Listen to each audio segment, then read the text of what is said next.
everyone, and welcome to the VML. We are so happy to have you here. I'm Skybilz, and along with me, I have the one, the only Lady of the Crease here. A few things to talk about before we roll right into our matches here. So, a lot of exciting stuff going on. This is the round of 16. We were once at 128 total players, and now we are down to the final 16. We are the VML. We are sponsored by Wizards of the Coast, and we are an 11-week long Magic the Gathering Arena League, which showcases the talents of amazing people of marginalized genders within the Magic community.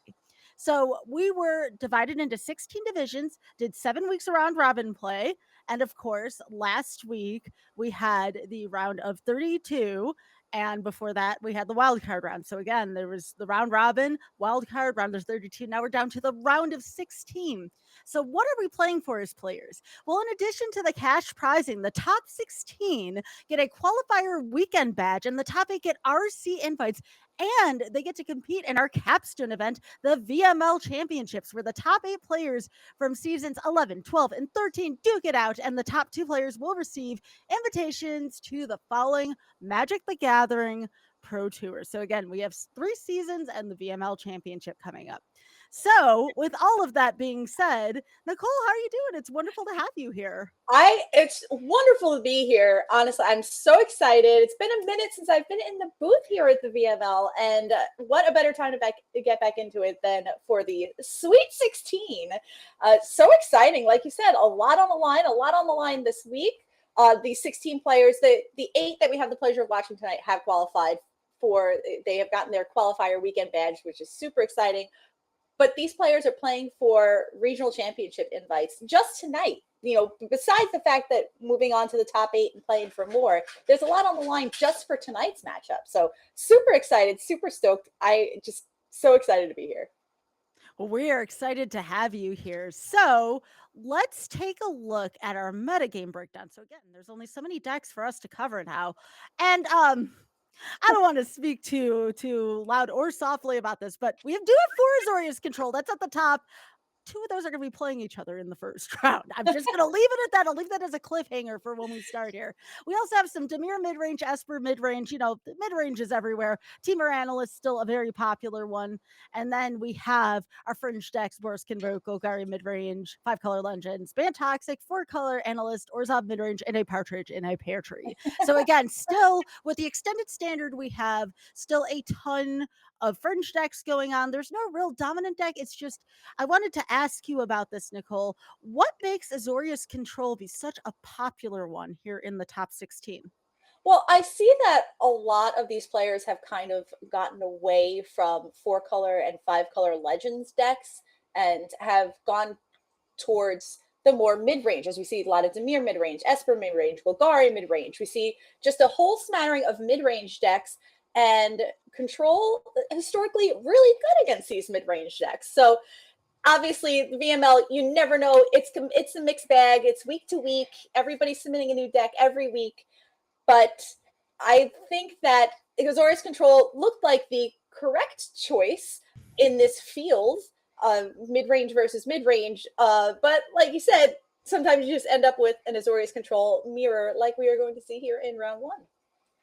Yes, and speaking of round 1, let's take a look at the Spider-Man meme, right? Essentially, that's what's going on. There's the two Spider-Man characters pointing at each other in the mirror. We have Nigekki here, and she has brought Azorius Control. So again, we were talking about things in articles or seeing stuff in articles in the pre-show, and there are some very key elements here that are going to be rotating soon, but they're still ever so important here as we are in the final 16 of the VML. We have Memory Deluge. We have the Wandering Emperor. There's just so many weapons here that Azorius Control has. So I love the answer to this, by the way. What is a key card you don't want to see played against you? Nothing in particular. Is that always the case here for Control, Nicole? Is it always like, okay, well, this is what to expect. I kind of have the answers for a lot of things. What is the mindset that comes with Control, especially when we're in the later rounds? There's more at stake. Right. I think it's these Azorius Control matchups tend to be who needs to blink first, who has to blink first, honestly. Like, who's going to be the first one to start that counter war, try to start that counter war, who's going to draw less sunfalls, things like that. So it depends on how well your deck is actually built for the mirror, who draws more creature lands, who draws more Field of Ruins, things like that. So it's definitely a much different matchup in game one, pre-sideboards, before you can bring in things like Hullbreaker Horror or a Chrome Host Seed Shark or things like that we see in the sideboard. But game one, it's just kind of going to be a buckle up, and control players tend to be patient, so we're just here for the ride. Yes, and it'll take a little while for our ride to go somewhere as we head into her opponent. And we have Aspi here, also on Azorius control. Again, been covered already. Memory Deluge, Jace the Perfected Mind here on this particular one. And again, we still see the same host of counter spells. Again, we see a little bit more of an answer here with Jace. And it's just one of those things where the side decking, I mean, I'm looking at both side decks and kind of processing them both. What is going to be the key to maybe side decking here in this matchup? And we'll talk about this more between rounds as well. Yeah, it's funny because I love the Jaces here, and there are actually 0 Jaces in Nigekki's deck. Oh, sorry, there's one. I apologize. There's one Jace in Nigekki's deck, and there are 3 total in Aspi's list in the 75. So I kind of love that. We see the 4 Tidebinders. Both sides have a smattering of different creatures. We see Aspi having the Dust Animus, so a cheaper creature as opposed to the Hullbreaker Horror we see out of Nigekki's sideboard. So again, it depends on just kind of how the draws pan out. Once you can board out of these depopulates and the sun falls and things like that, things get a little, I don't want to say more exciting, and I don't want to say dicier, but just kind of like more watch your step. Like you feel almost like it's more of a control mirror, like you're playing a control deck or against a control deck, where you're playing maybe made your deck more of a mid-range deck now. Yeah, and as you were talking about before too, I mean, again, we have more copies of Jace present here, and also all of those board wipes, those are going to be boarded out. Those are going to be almost like borderline dead cards in game one, right? So it's going to be all about, like, game one is going to be a war of attrition, followed by, okay, let's see what the side deck has to offer. All right, let's go on down to the arena here. Azorius on Azorius, who will prevail? All right. Yes, this gameplay has been accelerated 4 times. Love Phoebe. Phoebe, we love you right back. I think we love you more, Phoebe. So thank you for this. Thank you. As we see, Aspi going to start us off with a mulligan down to 6. Nigekki happy. Oh, sorry, down to 5 goes Aspi. Now, Aspi is our higher seeded player, so Aspi is on the play here. She is on the top of your screen. Nigekki is your blue-white player. You see her on the bottom of your screen with that ever-important Jace the Perfected Mind in hand, and even more importantly, 7 cards to Aspi's 4. What kind of advantage is it to have almost double the hand size here in game one?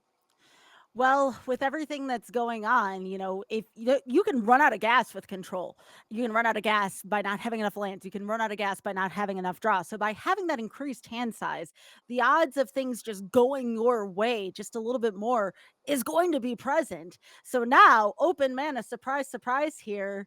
And let's see. And it looks like that's going to be countered here. So again, you get to have more options with the more cards you have in your hand, which is even that much more critical with control. Yeah, so we see one of Aspi's lands that's open right now is a Field of Ruins. So Nigekki not having to worry about a No More Lies again, having baited out. Now, that No More Lies did exile that Memory Deluge, which could be big game later on, but for now, Nigekki may be happy here just to play out Jace the Perfected Mind and get this train rolling, and going to leave up the No More Lies just in case, because once this Jace gets on the battlefield, it's usually a little hard to get off, as we see the Get Lost in Aspi's hand. No More Lies could take care of this and protect the Jace. Yeah, so one of the most important things here was that critical paying via Phyrexia mana, otherwise known as 2 life. And that was really critical there. I mean, granted, yes, Nigekki was signposting a counterspell of sorts, and it does open up this memory deluge for Aspi. But on the other hand, that board presence is going to be so much more than life, especially when it's a control and control mirror. Yes, and we see Memory Deluge being cast. Aspi is a little bit behind here still on cards, so and on the board as well. Planeswalker versus no Planeswalker, as we see Farewell the draw for turn. Probably just looking to get through that deck. Has a second Deluge in hand. Is able to has made every land drop so far, so that is good because these control mirrors, these control decks, they want to make their land drops every single turn. It doesn't matter if it's turn 12. Exactly. And the control decks, land is the lifeblood of control decks. Sometimes it's life, sometimes it's creature and or board presence, but here it's actually the lands, just because again, we have lands that can animate, that can do things here. And I think what Aspi's looking to do here is to just find the path of least resistance to try and get some kind of presence going on the field, primarily with the Wandering Emperor present. Little does Aspi know that Nigekki also has a Wandering Emperor in hand here. And as we look at this farewell here, other than the graveyard, there's really not too much going on with that. And again, that graveyard is in Aspi's favor, who currently possesses the farewell. Yeah, so not wanting to cast the Farewell at all for anything. So just holding it because maybe later on down the road, it might add up to wanting to do something like exiling graveyards. As we see it, Nigekki flirting with her first Memory Deluge here. That may resolve. Actually, sorry, this is the second. First one was countered. Let's see if this one will happen. We see No More Lies and land being taken before the pass of the turn. And Jace going to keep going up. So giving up to one target creature, -3, -0, double No More Lies up, and a Wandering Emperor in hand. A Memory Deluge as well in the graveyard for Nigekki, ready to go. We'll see if Aspi is going to, and it looks like she will, going to cast a Memory Deluge that will be quickly No More Lies before the turn gets passed back to Aspi, who draws another land here. Any thoughts on this Tidebinder and when Aspi might want to deploy it? I'm thinking that the Tidebinder might play a role, maybe if Jace goes to ultimate, perhaps. There's a couple different angles that can be taken here, but again, are we going to see the Tidebinder right now? It looks like no, it's going to be used on the Wandering Emperor here. Okay. Wow. That is definitely an angle that can be taken here as we see another Field of Ruin. And again, for all intent and purposes here, Field of Ruins are basically kill spells in this matchup, right? Because the land that's being used here, that is going to be the primary method of attack here. But now the Tidebinder, I mean, very much wrong on that one, as we see Sunfall just being used here with March of Otherworldly Lights still in hand because that can hit more targets here. Let's see what Aspi decides to do here as a result of the Sunfall, and looks like not much can be done here. Yes, and I mean, your Sunfall getting one creature, it's better than it being an entirely Zed card. So honestly, that's probably more value than Nigekki was expecting.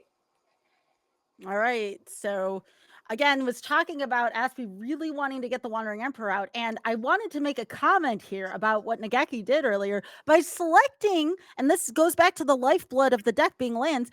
We had a pair of No More Lies midway in the match, which you'd think those are weaker. That is a get lost, by the way, on behalf of Aspi for Jace. Very critical play there. But again, grabbing 2 No More Lies mid-game when you're assessing the land situation, you have to hand it to Aspi for for Nigekki for the double No More Lies, especially mid game. It's a gutsy call, but again, after assessing lands, great call there. Now, this Memory Deluge has to be huge for Aspi, right? With a Farewell and a land in hand, it does a little bit here. It could take care of the map tokens and the creature as well as the Incubate token, but nothing's taking care of that Emperor yet. So there is the singular copy of Jace in Aspi's deck that we were talking about earlier in the pre-match. There you go. There it is. There it is. And Wandering Emperor again, doing Wandering Emperor things. And it might be significant if it wasn't for that farewell in Aspi's hand. Again, Nigekki doesn't know about it and doesn't overly commit to the board state either. So there is that awareness on behalf of Nigekki. Yes, and we see, yes, holy, and so, and that, I believe that is the third copy of Memory Deluge for Aspi. So Aspi has cast the front side of Memory Deluge twice already, as well as the backside, and this will be the third time. So this is really the fifth time Aspi has cast a Memory Deluge in this matchup. That's a lot. Yeah, it's one of those cards in a way, and again, I apologize for the pun. This is the way of saying farewell to Farewell and Memory Deluge, right? Those are two cards that are going to be leaving standard soon. I'm sorry, y'all. It's me. You're going to get some puns here. You can boo me. That's fine. But yeah, so this is kind of like the farewell tour of sorts. Two cards like the Wandering Emperor, two Memory Deluge. There's a lot, March of Otherworldly Light. I mean, is there any way to say goodbye to the stuff that's about to rotate out? I mean, just something to think about here with Azorius control. And again, it's important to keep in mind here, I want everyone to keep an eye on the Tidebinder here for Nigekki. Lots going on here. Nicole, if you want to recap what's currently happening on board. Yeah, we see the map token looking to activate on the incubate creature.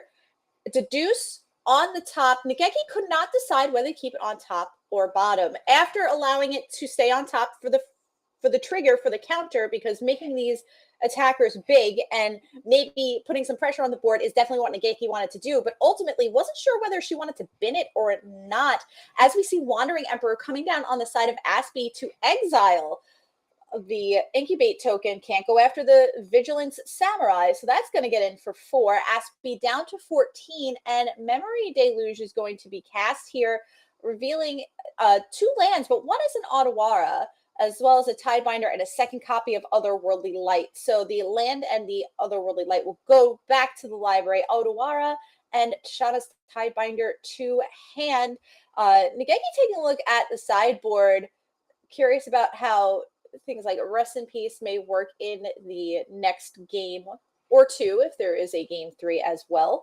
We'll see Field of Ruin taking care of one of the Field of Ruins from on Aspi's side before it can hit both of the Restless Anchorages that Nigekki has in play. Now, we have to remember the Field of Ruin effect is limited, is finite. So Nigekki right now has 2 creature lands. Aspi only has 1 Field of Ruin. So Restless Anchorage, a really clean answer to something like the Wandering Emperor here, right? I swear to goodness, I'm not trying to make you laugh with my face here. It's just the idea of using a Field of Ruin on a tapped Field of Ruin. This is some next level stuff here. And now Tidebinder's using this on the clue. This is absolutely wild here. And I wasn't thinking about this before until now, but Otawara playing a really big role. There are so many things that can be bounced here in this match. So again, I was thinking as we were taking a look through the deck list, I'm like, well, how well is Control poised for Control given the matchup?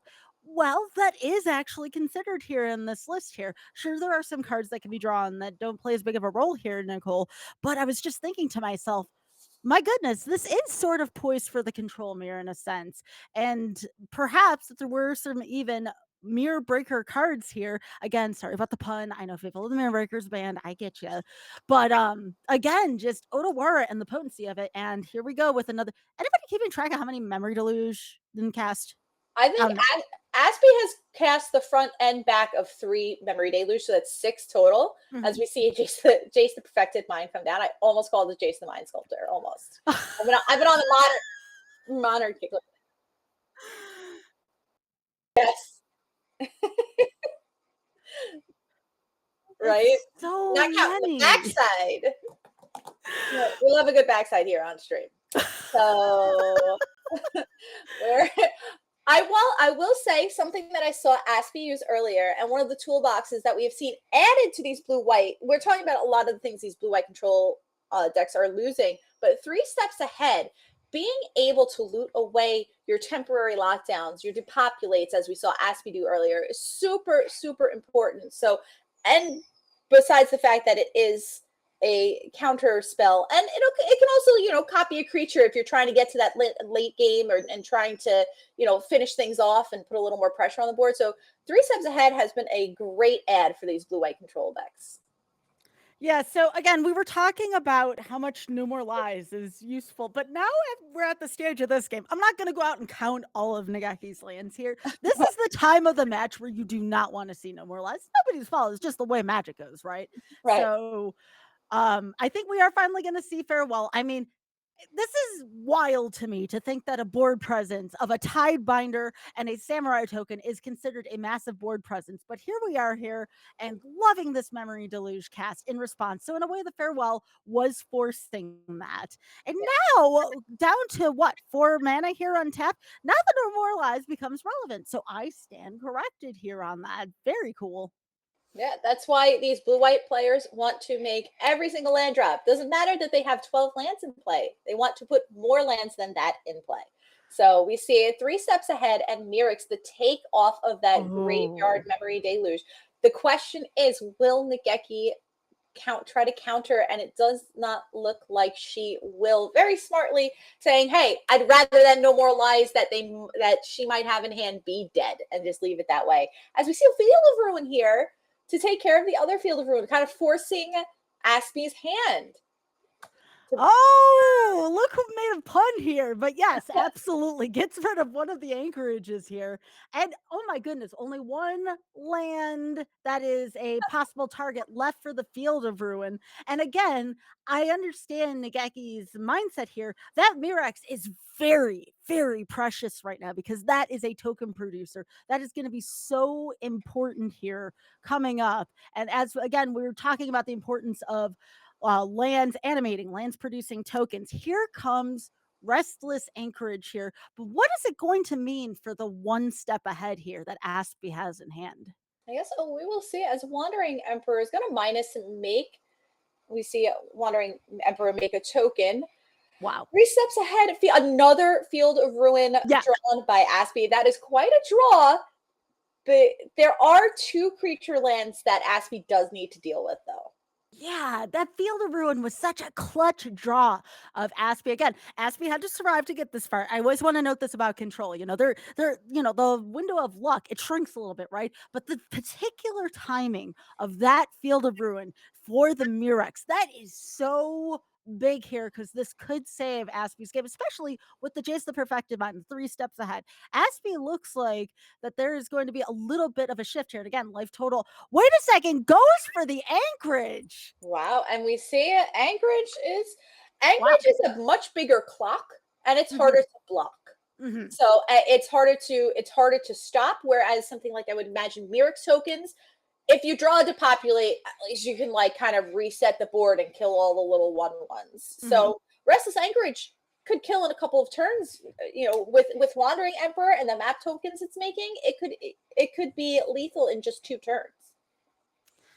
All right, so the Jace, there's still the thing we're looking at in Aspi's hand right now. That is a possible win con. Mirix, to nobody's surprise, creates a token. And there's, oh my gosh, that is a second Wandering Emperor off the top for Nigekki here. And again, as we saw with the lands being whittled down here in both of these players' decks, you're just going to keep seeing banger after banger after banger of draws. So it's to nobody's surprise. Again, it's not so much luck as, my goodness, look at the timing of that. That's fantastic here for Nigekki. But again, don't count Aspi out. That's one of the beauties of the control and control matchup. Yes, and we see. So with a backup in 3 steps ahead, and it's a Shadow's Tidebinder, which is offers some sort of protection, and then like you said, a second copy of Wandering Emperor. I have to imagine, Aspie being at 5 life can't be long for this world if she doesn't find an answer.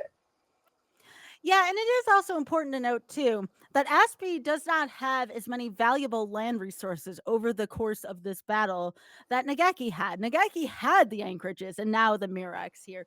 Nigekki just overall over the course of this match has had more to do based on that. And again, just those land types are so valuable here. As the Perfected Mind enters the field, by the way, now Nigekki has to do kind of a think. Do you Tide Binder here? It's a very difficult question to ask here in this matchup.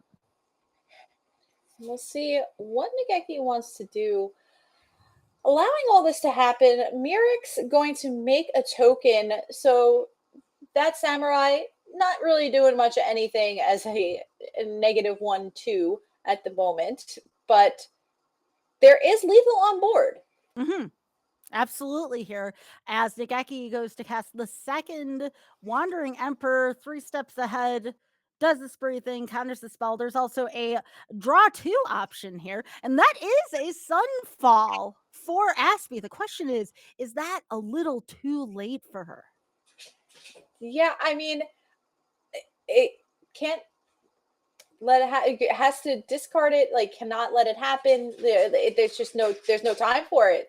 There's Aspi has a 3 steps ahead. Aspi can draw 2, discard one more time, but other than that, she's going to die to this attack right here. She's just going to die to an attack, alpha attack, totally ignore Jace and just get in the red zone as 3 steps ahead, going to draw a couple more, and another Sunfall, like you said, normally dead, wouldn't have been dead last turn, but that'll do it for game number 1 as Nigekki takes down that one over Aspi.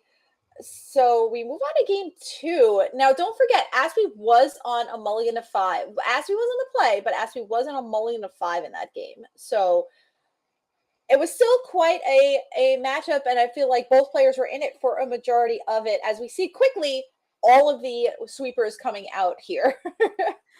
The question is, and I pose this to control players who might perhaps be watching this as well, and just an honest question here as someone who likes to play a little speedier in terms of the colors available in Magic. So my question is, are you wise to remove all of your sweepers in a matchup like this? Like, yes, you want to be more aggressive, but at the same time, to leave with no sweepers, is that is that something you would all feel comfortable with doing? It's a tough question, especially in a match with stakes as high as this. Yes, and we see it kind of like taking a minute, taking a look over the sideboard, seeing, we as we thought, things like Hullbreaker Horror coming in, the sweepers coming out. We see some changes happening here on Aspi's side as well. Going to leave in the Farewell, as we saw some utility in Farewell, exiling graveyards. And don't forget, after sideboards, these blue-white control decks tend to have creatures. Like, Yeah. everybody you take out your sweepers, but this is actually when the creatures come in. So a sweeper actually has a little bit of value normally in post sideboard games against control decks. So And the other thing, you were talking about creatures, Nicole. Was that a pair of Dust Animus that we just saw? Again, very popular card from yes, Outlaws at Thunder Junction. And it doesn't surprise me that a control deck would put that in the board, just given its lifelink nature. I mean, what else could you want against a deck that might be more aggressive? it's exactly what control decks want. It's actually a fairly cheap threat that they can kind of just put off to the side, and when they cast it, they can cast it and have protection up for it. Also, it gains life, and usually that's something that a control deck is looking for, later on in the game. So Dust Animus was the full package for these blue-white control decks, as we are often here to game number 2 between these two blue-white control players here in the top 16 of VML Season 12. And we see Aspi take a look, has negate, deduce, double normalize, wandering emperor, and Otawara in hand, and is going to deduce and draw. It looked like, pardon me, and was that another negate? I believe I see 2 normalize, a negate, a wandering emperor, and an Otawara. But I will tell you something. When I saw before that first draw, Nicole, I thought that Aspi was going to be stuck on 2 lands. That is a very scary scenario, right? And then I saw the drawing of the island that we saw having placed the turn before. Now, this isn't still exactly ideal for Aspi, right? Otawara is only a land and an emergency. You're losing a very precious resource there if you have to use Otawara for a land, especially in this matchup. Yeah, we see Aspi thinking about, now there's a lot to think about here in this blue-white matchup. And Aspi deciding whether or not to hold onto this Otawara as like a utility land or to play it out as an actual land. And it looks like Aspi just having some connection issues. So I'm going to get back into the game here in just 1 second. As we look into Nigekki's hand, full of cards, and now it is full of lands at first glance. And we see a Restless Anchorage already in play, another Restless Anchorage in hand, and we see that card do a lot of work in game one, a Field of Ruin and an Otawara of her own on top of a Cutsel's Flanker, which is good pressure, as well as a 3 steps ahead, which is, like we saw earlier, good for card draw and holding up counter magic, as Wandering Emperor is the draw. And we go back. So it looks like Aspi back online here. We're back in the game. Oh, absolutely. At first, it looked like Nigekki had a little bit of an advantage, but now that Aspi's drawn into a couple of lands, now things are looking a little less sketchy here. And without any counter magic here for Nigekki, things are looking very good for Aspi here early on in game number 2. Yes. We'll see. Aspi got that pressure going on. Wandering Emperor from Nigekki here, going to be No More Lies. So say bye-bye to that one. Into exile it goes. A second copy of Wandering Emperor in hand. Will Nigekki want to fire this one off in the main, or is she going to be patient here and just kind of pass? It looks like she's going to pass and wait.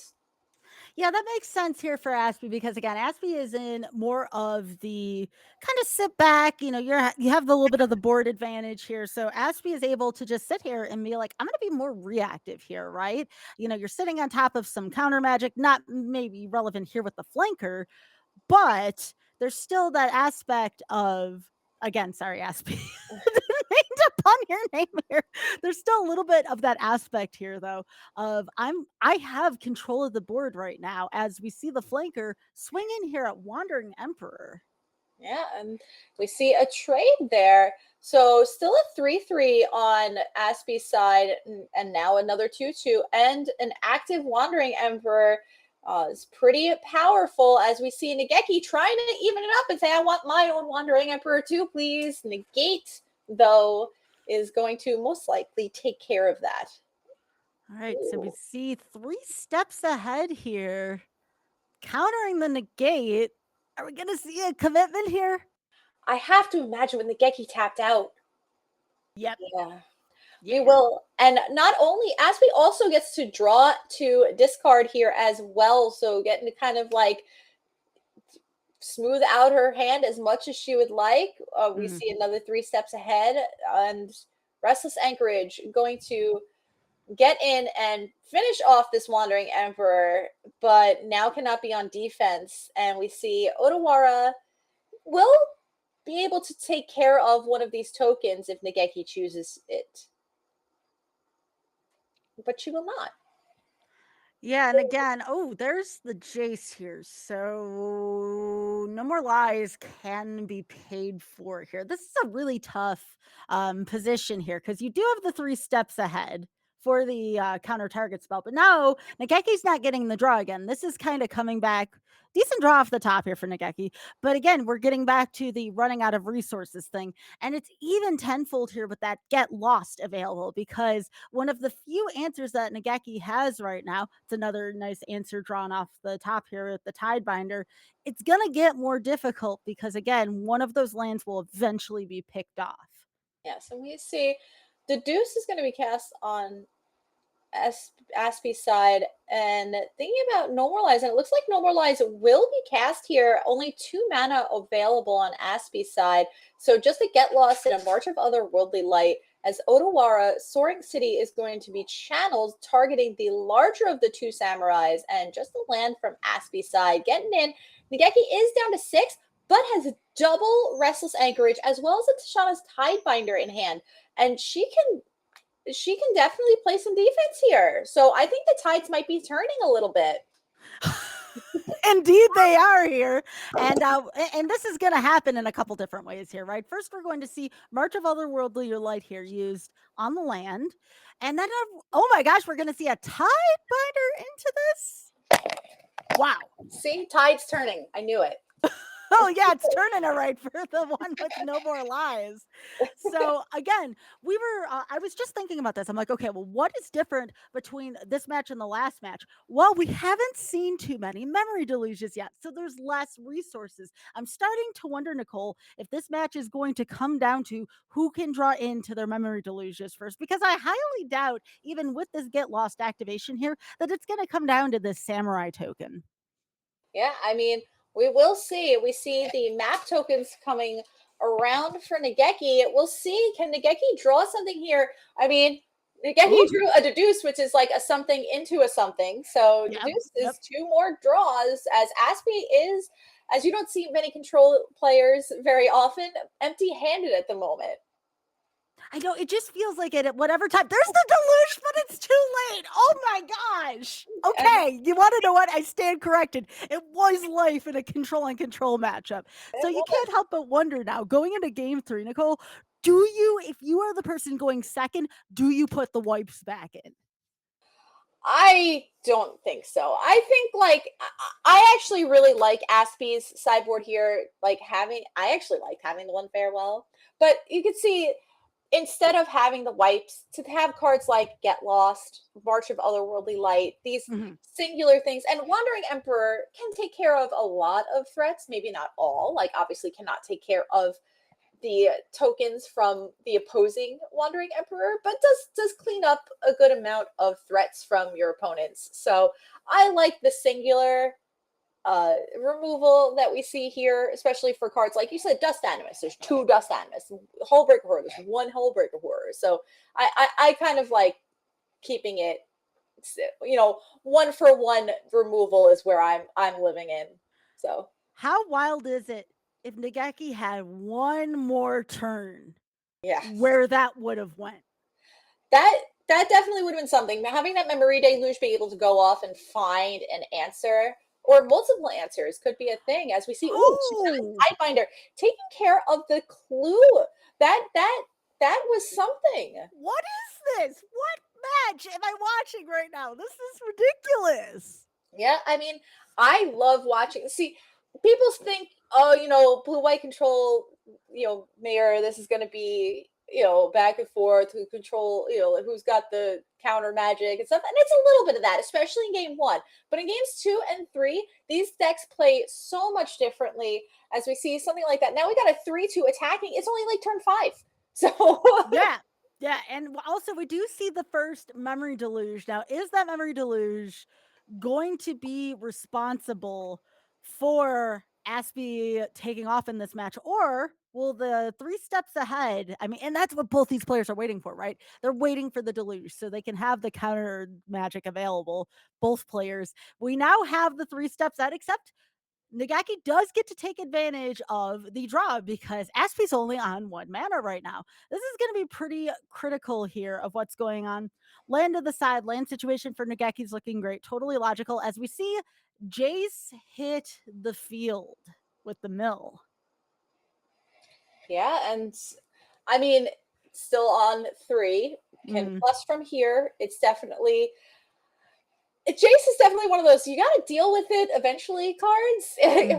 I think that because Aspi has a second copy in hand, it might influence how she plays the first copy. And we see, that clue cracking and getting an all important Field of Ruin. As we saw, Field of Ruin has been MVP in this matchup on both sides. Indeed. There is a Tidebinder here, but again, there is going to be some response here. Looking like maybe the get lost eventually.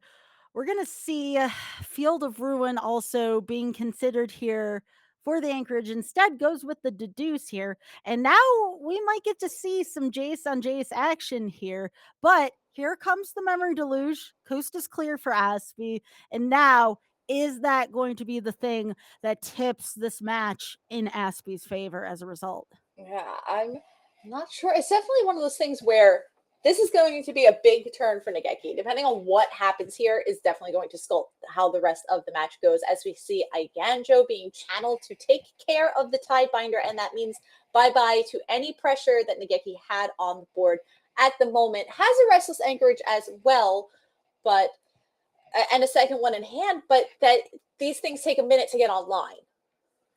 Yes, and speaking of things getting online here, would we, as being able to see both players' hands, we know that there's a no more lies, negate, get lost, etc. in the hand. Nigekki is looking at two planeswalkers that can be played without a penalty right now. And does Nigekki here increase the board presence here? Because again, there's no Elder Spell here for folks who go back to the massive planeswalker removal here. So perhaps, kind of putting the planeswalker back in. Now this creates another question now. Do you hold the anchorage and do that? But instead, Nigekki has opted to put in the planes and possibly putting down Wandering Emperor here, but could also take out the anchorage here. This is a tangled web here if you are Nigekki in game number 3. Yeah, and I mean, letting Aspi untap with her Field of Ruin as well, so that also puts Nigekki's anchorage at risk. We'll see. And it looks like Nigekki going to be the first to move here, going to Field of Ruin the anchorage. Let's see if something will be done in response. And it looks like Get Lost on Nigekki's Jace. Interesting. That makes sense, though. Again, that is the only real board presence that Nigekki has as of now, but that is a negate. That is a negate, but it is important to note that Field of Ruin is still very much active on Aspi's side of the field, and it's going to be just this kind of cat and mouse game right now between the Jace and some of the resources that Nigekki has available to her. Yes, we see Field of Ruin 2 times over on Aspi's side, and Nigekki going to attempt to get this Wandering Emperor down. Negate is going to start things off. Negate is going to continue things. This is going to be a second. This is going to be a second. We'll see No More Lies. Now, only 2 mana on the side of Nigekki and a lot more than 3 on the side of Aspi. That's 5 that we see Nigekki counting up right now. But going to No More Lies back anyway. So this is a tough one, right? I mean, at one point, maybe Nigekki wants to force Aspi to tap some of those Field of Ruins here. Maybe, but Field of Ruin does go off here. And again, this is some of the last defenses that Nigekki has available, both anchorages here. This is definitely understandable, and this is a really nice sequence here. But we do have a Mirix here. One of the anchorages is still active as Nigekki goes for the map token here into another anchorage. What a sequence of events here. And that is a Tide Binder on top. This is a tough one. It's a tough one given what to do. But what a wild turn here. And I'm going to ask this question, Nicole. Is Nigekki back in it after that chain of events? I think so, and I'm actually surprised that Nigekki played out the Mirix here because the Reckless Anchorage at this point is now a known quantity. So playing out that anchorage and being like, you have 1 Field of Ruin, I have 2 anchorages, like figure this out. And we see a second Jace coming down and just going to -2. That's still only enough to draw 1 card on Aspi's side. And it still is a must kill as we see Nigekki down to only 4 minutes on her clock.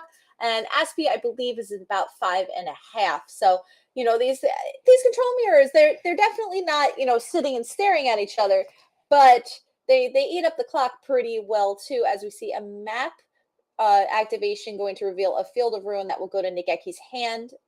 And thinking about what to do before attacks here. Are there going to be any activations?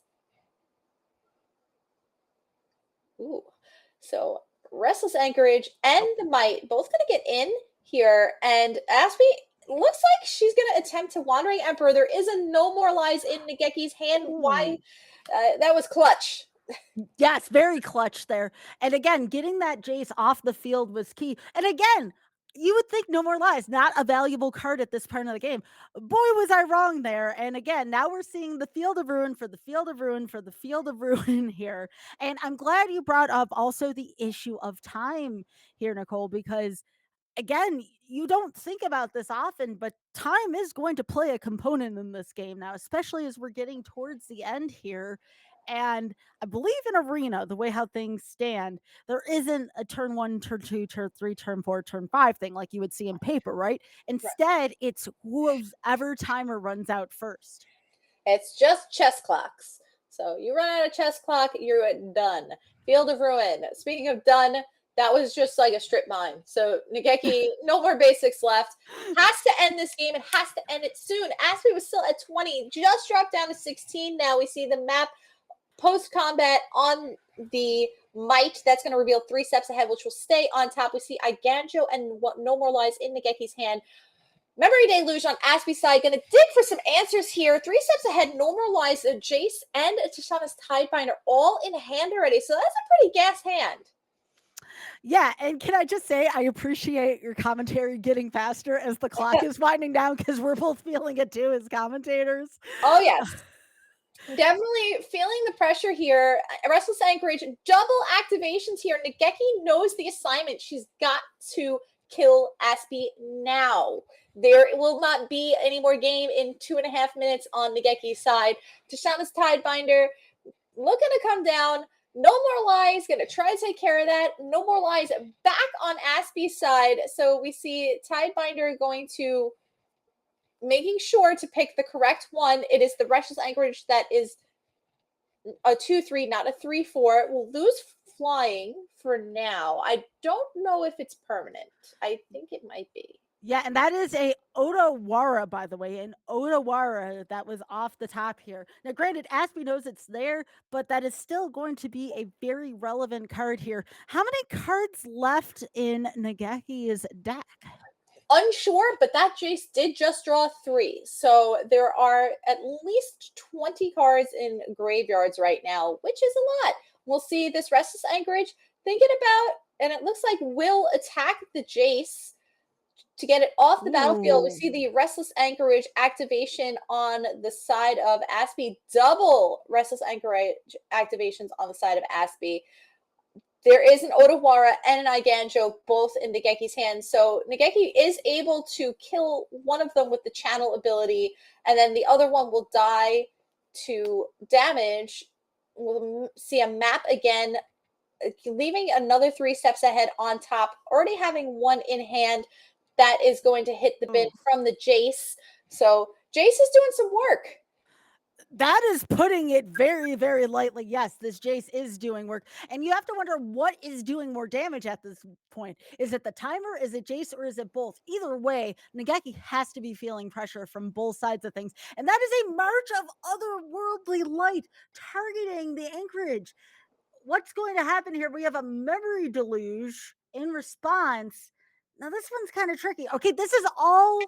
Is this all that's left? It has to be close.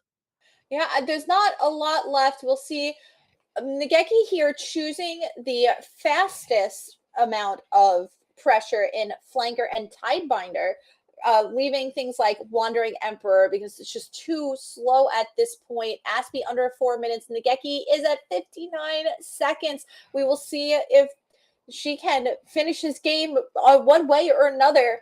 Win or lose. Unsure if that's going to happen. Nigekki at 14, Aspi at 11 life. Kutzel's Flanker gain to Scry 2. So we see, I mean, that's a big draw. Hullbreaker Horror is no joke. We'll see the Flanker looking to get in here. Restless Anchorage going to activate. Gonna block. So that'll be a trade there. This Aspi is saying, hey, I got to play the clock. I just got to stay alive.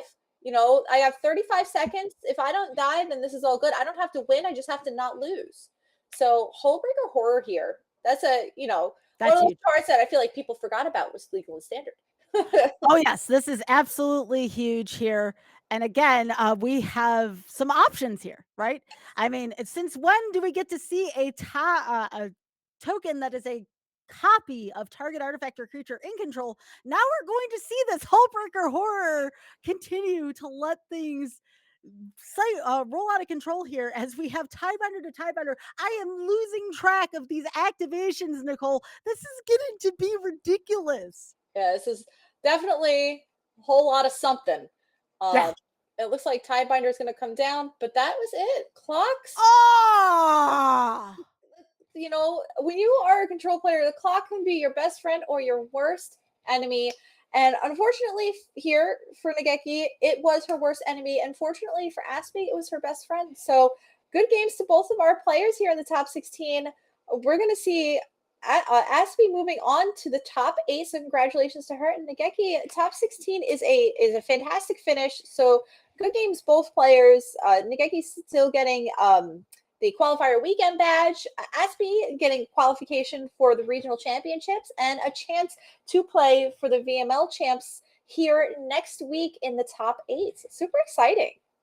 Yeah, I have never seen a match of control on control be that exciting. You know, most of the time it's just like, okay, well, who activates what when? One is going to be like the kind of breach in the game, but that was just nonstop action the Right. whole time. It was a lot. It shows like there is a lot to a control mirror.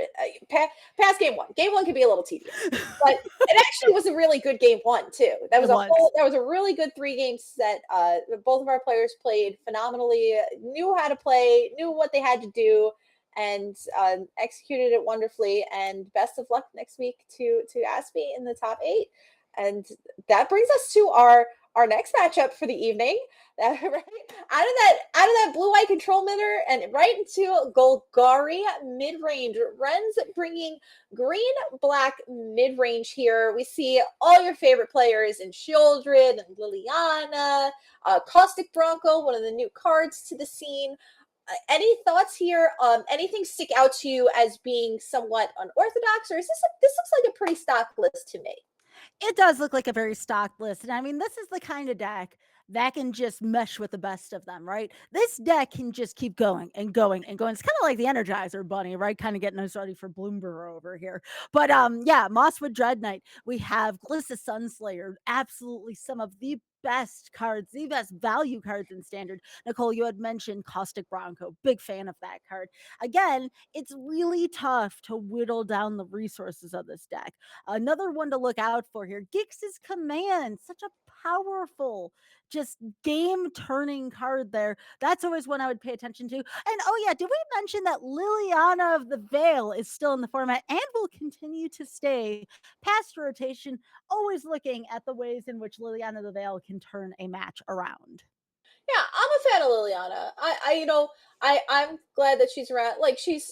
I think she's a very well designed magic card, and she fit perfectly into standard. I was very happy for the reprint. Happy to see she's sticking around. And she slots perfectly into these, black X mid range decks like Golgari or Orzhov or Dimir and things like that. So love seeing her here. Love seeing it in action. The Mosswood Dread Knight, one of my favorite cards in standard right now, actually. A lot of value, just a good body, great value. And that's what these Golgari decks are about, right? Just good value. Yep, and I just want to say shout outs to Renz for they really like the rock pet, and I agree with them. Big That's fan of playing the rock the pet. Is that your pet right now, Sky? I cycle that one out. Of course, I have to like the rack friend from Neon Dynasty, and then also there's some dragons that are really cute and stuff. But the rock is definitely one that I like to cycle in and out. It's so adorable. But who knows? Who knows what we're gonna get from Bloomberg? Be sure to let us know in the chat and in the comments of anyone watching this video what kind of pets you would like to see. I don't feel like we talk about that enough, and they're adorable. Yes, I agree. I would love to hear what everybody's favorite pet is. As we move on to our next deck, we're going to be taking a look at Jason. Jason, who has been tearing it up. I please tell me you've seen them somewhere because Jason is phenomenal. They're just an extraordinary Magic player. And we're so happy to have her in the VML. So wonderful. I mean, who hasn't heard of Jason? They are just an Right. absolute force to be reckoned with, right? I mean, just look at this wonderful slogan. And I do believe that Jason is responsible, that she is responsible for the Slogurk, as far as I know about the lore, yeah? Or at least one of the folks responsible for spearheading that. You could read the answer to question 1 and tell me. Oh, well, yeah, there it is. Thank you so much for including that in your comments. I appreciate it. Right? It's funny because I was actually getting hung up on the fact that Jason has no arena pet. Now, I didn't have an arena pet until the rock existed, and then I bought the rock, and I'm like, I'm happy I have the rock. It's great. And then I was like, oh, what else does Jason say in her answers? And it was just like, grr, grr, grr, grr, grr. I'm like, all right, that about sums up this 5-color Legends deck. Yeah, Jason, if you are listening, please get a little furry friend from Bloomburrow, please. I would love to see that. I assure you, they're adorable, and I absolutely love pets. But yes, back into Slogurk. I'm sorry, I got distracted by lore and pets here. So yes, we do have Slogurk the Everslime, and this at first, again, if you're not used to seeing any kind of combo deck, this looks as a deck list very unassuming. But as soon as things get into the thick of it, by the time you realize what's going on, it's like, oh, I think I'm a little late to the party. At least that's what had happened to me in my top 48 match. So yeah, just watch out for this deck. It's always going to be a force to reckon with, and it's not exactly the easiest deck to prepare and or side into. No, this is honestly this 5-color Legends deck, 4 colors and 5, it doesn't matter. It's just the most difficult deck. I think there is such a barrier to learning how to play this deck. It takes such a skill to be able to pilot this deck. So forget it. If I don't know how to play the deck, I don't know how to sideboard against it. So it's definitely a very deep, and I don't want to say convoluted, but it's just a complicated, such a deck with so many different layers. It is not simple gameplay. It is complex gameplay, but it is wonderful to watch it play. And Jason makes it look easy. And so she is here to make it look easy, and I'm here to kind of pretend that I know what's going on because Jason's going to make it look easy. So Jason's going to make our job easier by making it look easy. One more comment though. She said that she did not want to see Liliana the Veil. We were just talking about Lily, and I am very excited to see if Lily can be that X factor in this match. So let's go on down. I am ready for another top 16 matchup here on the VML. Yes, and we are watching Renz on Golgari Midrange. She is on the bottom of your screen. And then we have decelerated for time. All right. Phoebe. We love Phoebe, by the way. Can I just say shout outs to Phoebe? Phoebe's my favorite. Phoebe can never leave me. Oh, Phoebe's my favorite person. Phoebe, you're my person. I'm keeping you. Yeah. So. All right, here we go. And oh my goodness, both hands just looking good right now on the whole. Like they're actually very spells. Pretty hands too. They're pretty cards. So they're very pretty. Good. Now, Renz definitely wants to draw that third land, but a card like Mosswood Dread Knight can help. But especially in matchups like this, I feel like I want to play Dread Knight. And I just want my 3/2 and I want to start attacking. So drawing a card here, while I think that she needs to do it, it doesn't feel great. No, and Renz did make the right play here as she did not draw her third land and absolutely needs that to keep up. But unfortunately, the magic gods have responded and said, no third land yet. And sometimes that's just the way it be here in this game. Meanwhile, Jason, she puts down the Rona, which is really good. And again, another great card to have in hand. Shieldred doesn't do exactly much here, but again, the cut down very much takes out the early threat. But here, how much can Renz hold off against this deck without drawing lands, Nicole? Yeah, Rona is definitely the engine. It needs to be taken care of on site, but Honest Rudstein, you just get it right back and then cast it again. So it was kind of like a take a turn off here real quick. And unfortunately for Renz, Duress, although a castable card, doesn't have many hits in Jason's deck. The hits that it does have are pretty good in 4 Relic of Legends, which is also very important. And also having the knowledge of what's going on in Jason's hand is not the worst, but that's probably where the positive stop for Renz here. Oh, yep. And speaking of which, yes, that is a Relic of Legends. You see that happen in a Slogurk deck. You see Rona in hand. It's just, this is how it all starts. And that is a second Relic of Legends here for Jason. She just has to be thrilled with this start here early in game 1. Yeah, and we see that second Relic of Legends, another Rona coming down here. Rona activating Rona, triggering Rona. So Rona drawing, discarding. We see Jetmir's Garden doesn't even need the second relic. And all of these exiles are triggering Inti. So we see a duress here um, that can be cast to take a look. And Renz is going to say, there's nothing I can do about this. I maybe needed to get my Liliana going. I needed to, Liliana not even good on that board anymore. Can plus, but Jason has 4 cards in hand and can minus, but Jason's got 4 creatures on the battlefield. So the writing was on the wall there for Renz. So we're just going to move on to game number 2 and look at sideboards. Ooh, Phyrexian Arena from Renz. Yeah, that's a In the spicy. sideboard. That's a spicy, yeah. Mm-hmm. Spicy meatball. I do want to note, though, that Renz was perfectly justified in accepting that hand, especially with the draw. I think that was just one of those things where Magic the Gathering happened. So I just want to say, if I'm looking at that hand as Renz had accepted it, like, I understand why that hand was taken. So don't let this sample size like discourage y'all from taking a hand like that. It was perfectly fine. That's just the way things go sometimes. As Oh, far as I'd keep it. I'd keep it oh again. yeah, yeah. But overall, I like the sideboard decisions that I'm seeing here from Renz. Again, the Phyrexian Arena, it's spicy. Is it a little spicy? I don't know. I feel like in order to go up against this behemoth of a 5-color Legends deck, you need to be proactive in the first few turns, because that is when that deck is the most vulnerable, right? If you can stop those engines, if you can stop the combos from comboing, so to speak, that is how you start to take over the match. Now, with that being said, Nicole, how do you feel about a card such as, I mean, it might be slow here if you're going first, but Path of Peril, how do you feel about that card in this matchup? See, I'm not sure I love Path of Peril here. Recurrence is definitely one of the things that Jason's deck does and Mm, does well. Um, Even though some of the more important players are 2 mana or less, as we saw with Rona, mm. there's also Inti and Kellen, as well as a copy of Ellis O'Clore, Sadistic Pilgrim. But I don't think it's enough, and I still would like to stay on these 1-for-1 removals in things like Cut Down, Bitter Triumph, and just kind of like keep the battlefield neat and orderly that way. You know, a Liliana minus here and there.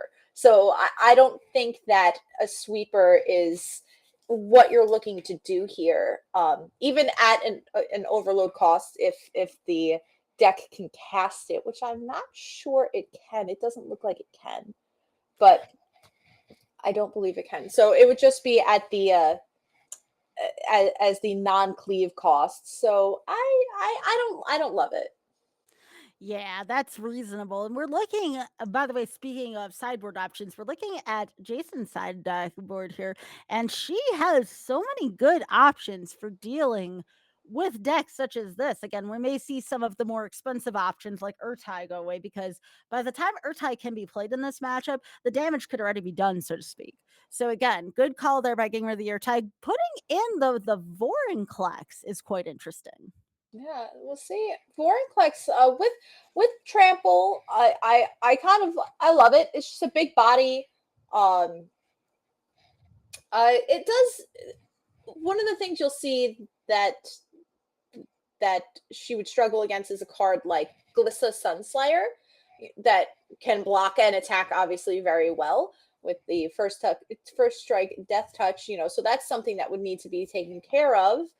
But Hmm. you know, Vorinclex just being a big old 6/6 is not the worst thing in the world. As we see Ren's keeping 3 lands, 4 spells here, more reactive, except for the Caustic Bronco. But a 2/2 can only attack on in this game for so long before you're just kind of attacking it away.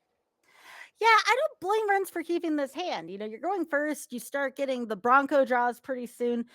Again, she has to hope for more board presence here. And we do get that a bit with the investigator there, especially during the early stages of this. That could play a pretty big role. But again, lots of stuff going on here. We have the cut down for the Rona, for instance. Again, you cannot let that live. There's just so many great options here for Sapphire, but we are seeing Ren's attack with the Bronco here. Are we going to see the cut down? Yes. Okay.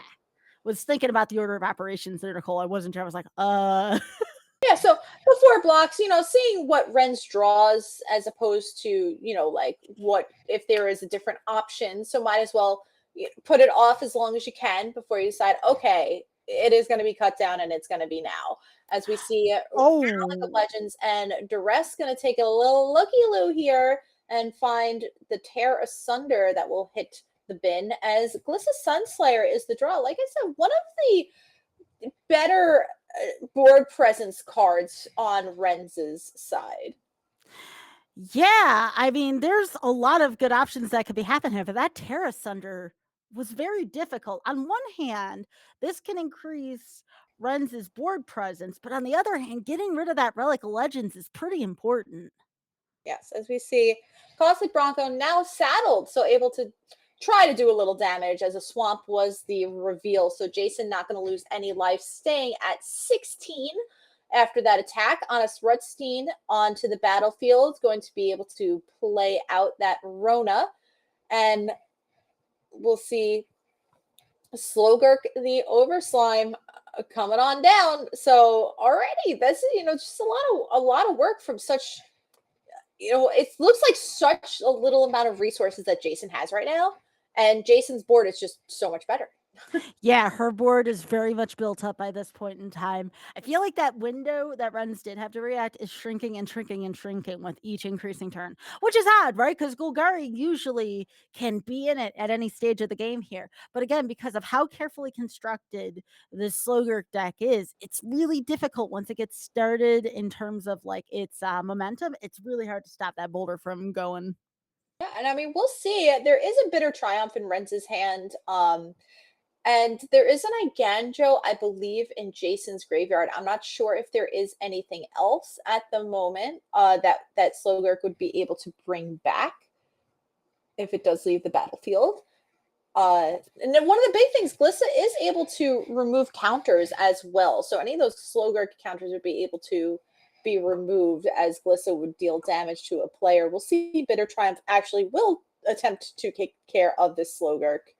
And in response, Takanuma, the Abandoned Mire. So Hostile Investigator will trigger because channeling is discarding as a second copy of Slogurk will be hit by Takanuma, so will be returned to Jason's hand.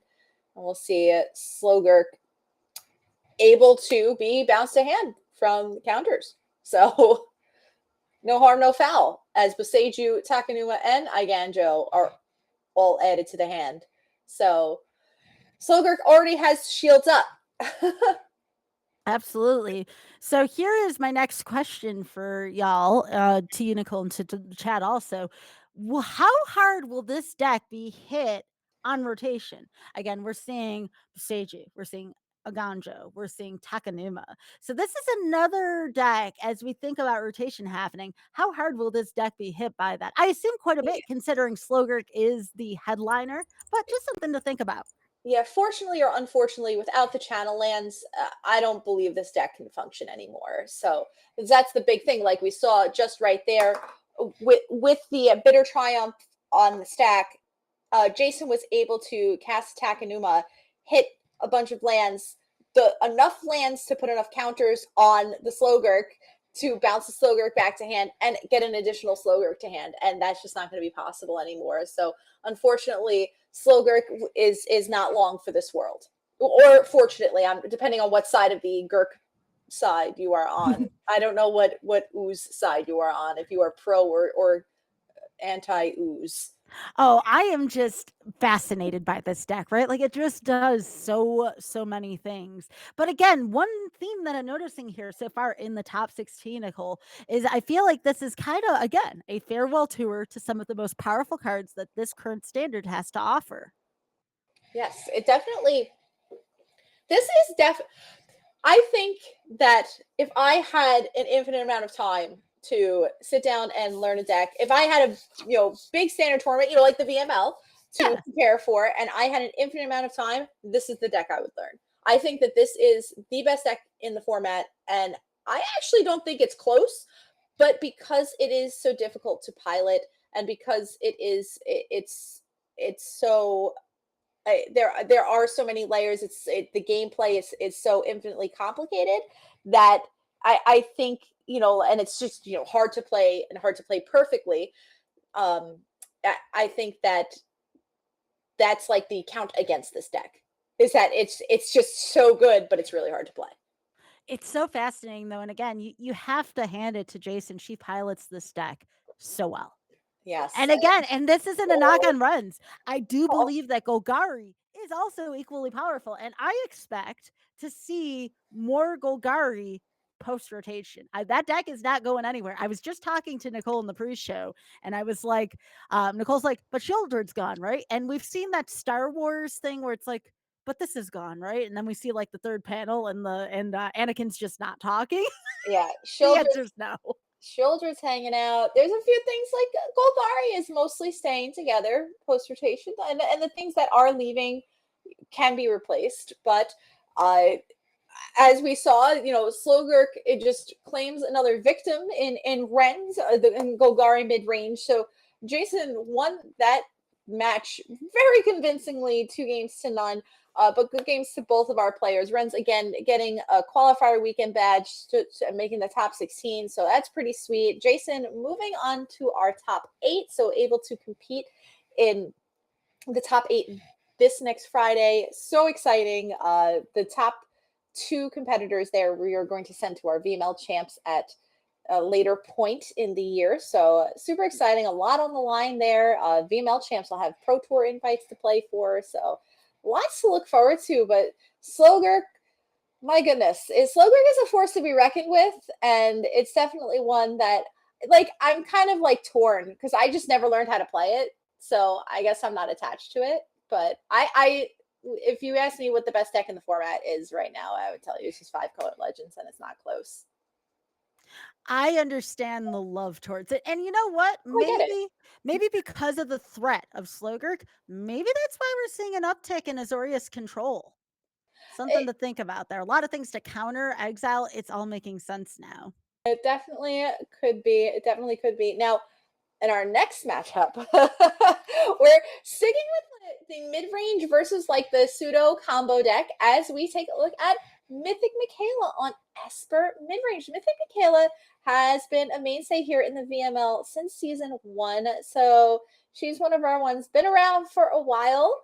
Done the dirty dozen like I have. Been here since season 1. Is now season 12, and she has made the playoffs. I feel like she has to be, like the most playoff player or something in VML. I should go back and take a look because I feel like she's in the playoffs more often than not. So a force to be reckoned with in her own right, and bringing Esper midrange, which I feel like is just the solid but unexciting choice here in standard.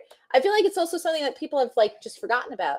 We talk about all these mid-range decks that are coming back. Esper mid-range was the premier mid-range deck. Yes, and we continue our farewell tour here with Rafine and wedding announcement in particular. And of course, again, we have Wandering Emperor as well. And just again, just these cards that are going to go into rotation soon. And I can't help but wonder, I think we're due for a change in standard. Just based on what I've seen so far tonight, right? Like everything is of like the oldest cards so far in standard. So like I'm thinking about that right now. But yes, of course, as always, Rafine, you have Deep Cavern Bat into Rafine. That is one of the most powerful turn 2, turn 3 in standard. But you have to hit them in time, right?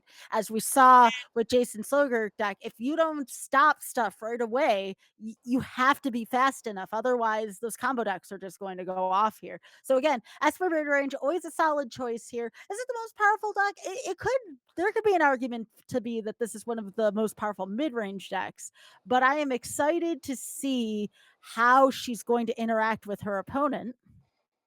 Yes, we'll see. This Ooh. is the Temur Analyst. This is another deck that is obviously this just doesn't exist post rotation.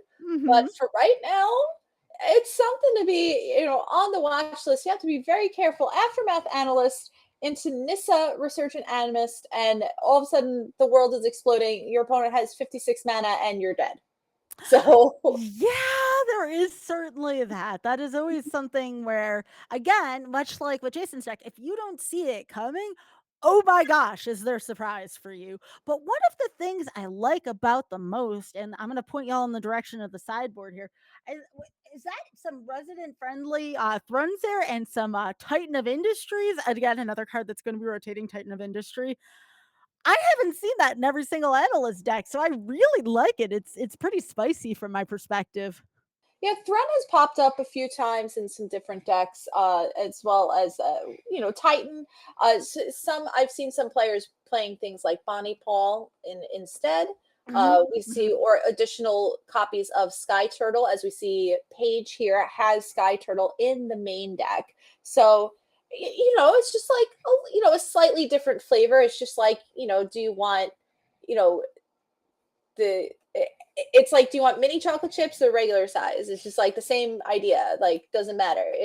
They're you kind of like coming out to the same gameplay where really what Paige wants to do is cast Analyst, then cast Nissa, and then cast a Virtue of Strength and just explode everything.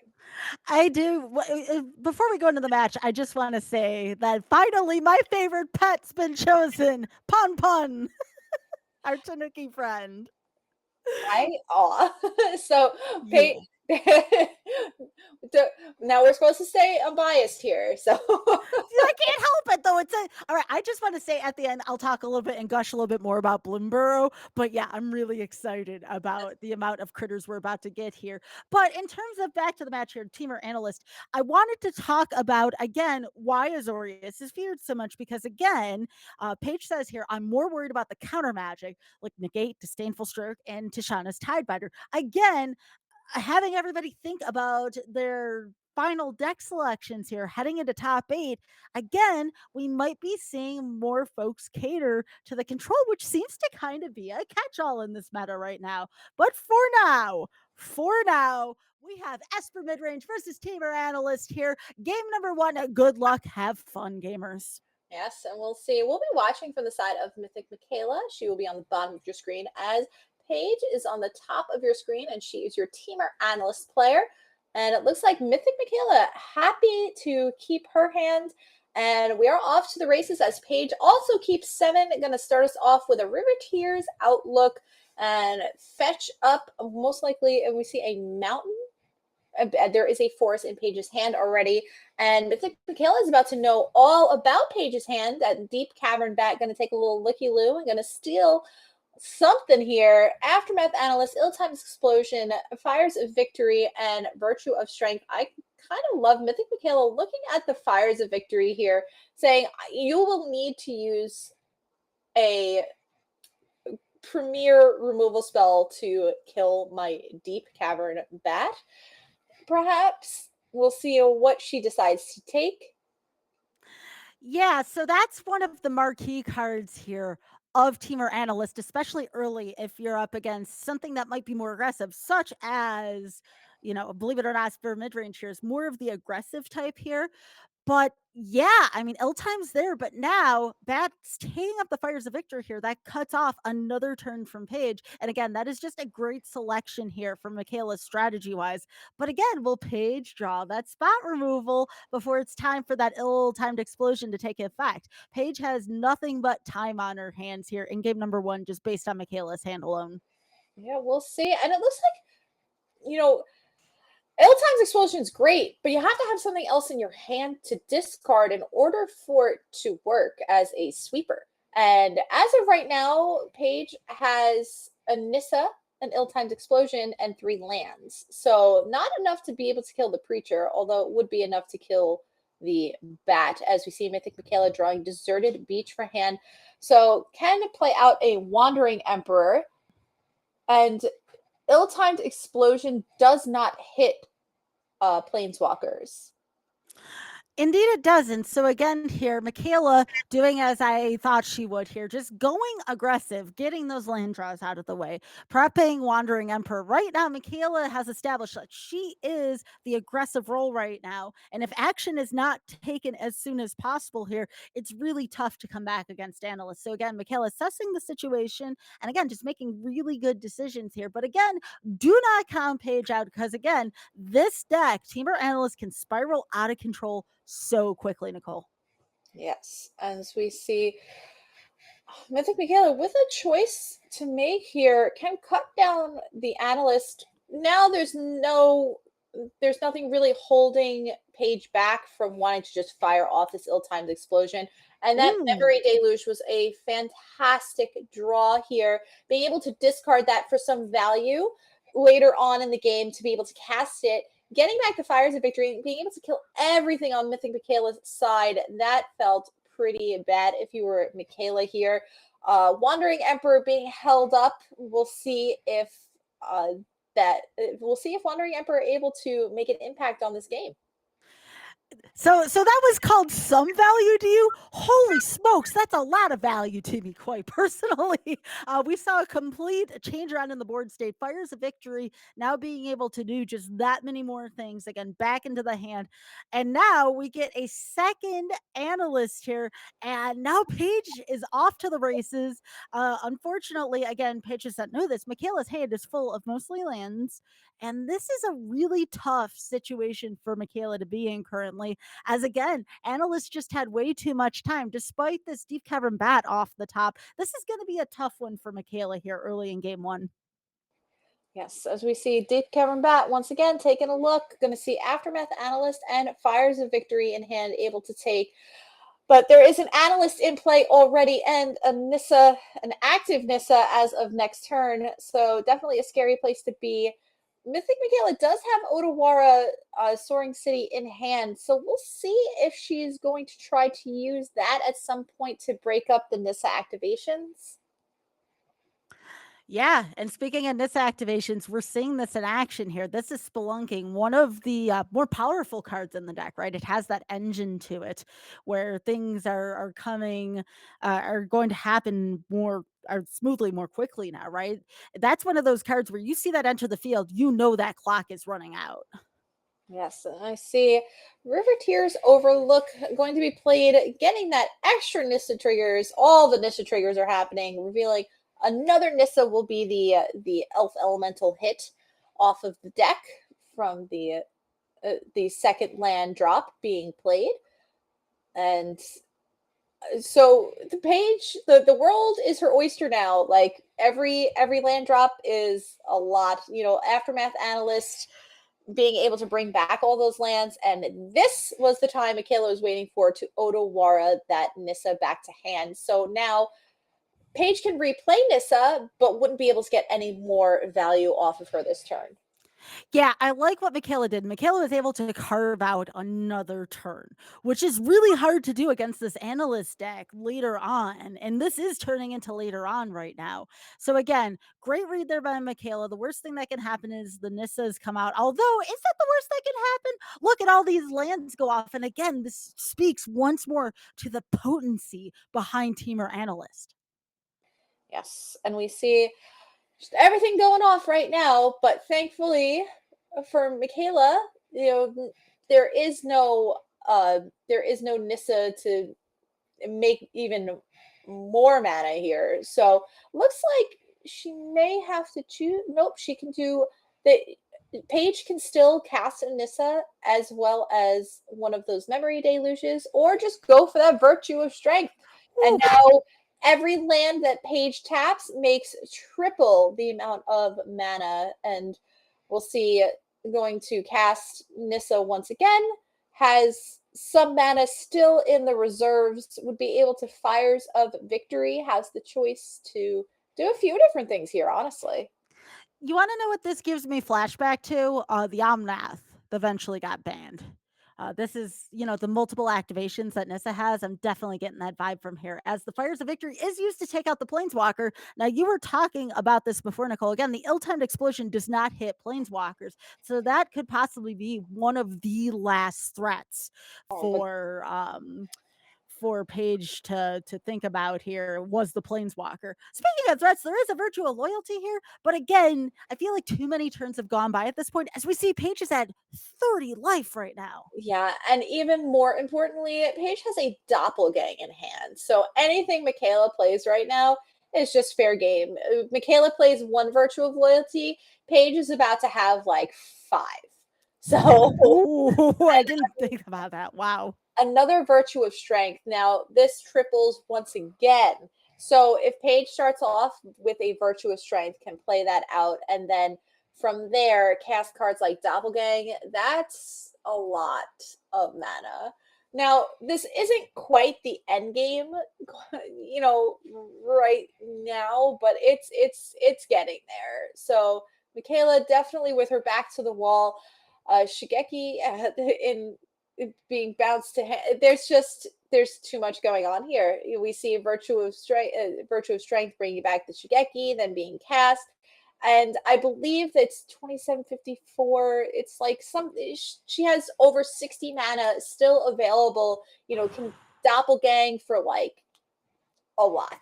So Well, I believe the primary win condition's just been chosen. That yeah, is the World Souls Rage here. That is going to be game number one. And again, I do want to note Mikaela was drawing really rough there. Like there was just land after land after land draw, and you cannot do that against the deck. Not like Mikaela had much control there, so to speak, but still, that's a really rough sequence of draws here. When, as the Esper mid range player, I know it says mid range, you still want to assert yourself as the aggro player here, especially given this matchup. right. And we see, like you just can't stumble against these teamer the analyst decks. You just can't. You can't stumble. It needs to be a constant stream of pressure. You have to give them things that they have to deal with to get them off of their game plan, to keep them off of the critical mass of cards in their hand that they need. And hopefully Mikaela can put that together here in game number 2 as we move on after Temur Analyst took down game number 1. And again, Esper mid-range is on the bottom of your screen in the hands of Mythic Mikaela. On the top of your screen, we have Paige on Temur Analyst. And Mikaela happy with her 7. Paige, not so much. Going to go to 6 here, keeping a Fires of Victory, Ill-Timed Explosion, and 4 lands, as well as a Virtue of Strength, which is a great card, but usually later in the game. Well, double bat here is going to be rather interesting for Mikaela. Of course, going for the Denic, that makes sense. But the double bat here, this could be, especially into negate, this could be the big break that Mikaela needs here in order to get maybe another game over. Though that is a Fire's victory for Denic, not the worst. Again, the bats are there. I'm going to be interested to see what's going to happen here with what Mikaela takes. Most likely the ill-timed explosion here. Again, that is a card that presents some kind of threat to the bats again, maybe wanting to control with the double bat here. But if Mikaela wants to continue, again, she has to continue to build up that board presence as soon as possible. And that is a Nissa from Paige's side, by the way. But is it going to be too slow for the somewhat fire that Mikaela has in her hand early here in game 2? And that's a feet off the top. Oh my gosh. Yes, Rafine, definitely a great draw here. Paige wasn't able to get any value off of that Fires of Victory earlier, casting it on turn 2, not being able to draw or anything like that. No kicker, obviously, too early in the game, but I couldn't imagine a better draw here for Mikaela than Rafine being able to get in. And as of right now, Paige has Forest, Mountain on the battlefield. So doesn't have that blue source quite yet. And we know the Ill Times, at least one copy of Ill Times Explosion is under Mikaela's bat. And Mikaela's saying, just hold this for a minute and then I can hold up negate. Mikaela needs to untap here. Yes, Mikaela not only needs to untap, but again, Paige also needs to buy as much time as possible. As that's a miss off the top. I'm not sure if that's exactly what Paige wanted to see here, given the situation. It's good, but it can also be a double-edged sword in some ways here. As we're seeing, pick your poison Oh, for the bat, and it's going to be, there's no real contest here, especially given Mikaela's hand. It's gonna be the bat for ill-timed explosion. But again, that is a no more lies off the top for Mikaela here, and we're starting to see the control surface. And I was talking about aggro before. Now I feel like a fool. Now look at this counter magic here. That's going to make a really big difference for Mikaela. Yeah, and I mean, a second copy Rafine, it's not anywhere near as good as the first. So I'm gonna grow that Rafine a little bit. And Mikaela debating here about what to do. It looks like gonna tap a couple input. Deep Cavern Bat not only reiterates the hand disruption, but also just puts a little more pressure on the board. And with Rafine out there, you just want as many attacking creatures as you can. And this also re-ups the buffer against a pick your poison. As we see, World Soul's Rage is the draw for Paige. Not as good early game. Yeah, the life gain is still quite relevant here, right? And we saw this make even a big difference last game. Is it kind of slammed the door, the life gain, slammed the door on Mikaela a lot earlier than it should have, right? So again, Paige does still have that life gain going for her. However, Paige is also drawing a lot of things that are not optimal for what Temur Analyst is trying to do right now. Again, Temur Analyst is really important with sequencing, but without the proper sequencing against Esper midrange. So again, we see this World Soul's Rage hit play, and I have to hand it to Paige for selecting the bat because again, negate gets rid of that, mind you, for Mikaela, but again, selecting the right target, still maximizing on what is the best target to go for. Does not play the Nissa though. This is very interesting, and that is an Otawara off the top for Mikaela. So Nicole, if you are Mikaela right now, other than maybe holding up the Otawara and the No More Lies, what do you think needs to be done here in order for Mikaela to take game 2? It's funny because I'm surprised that Mikaela wasn't more interested in growing the Rafine here. I think growing the Rafine past 7, as you would know, like things like Virtue of Strength.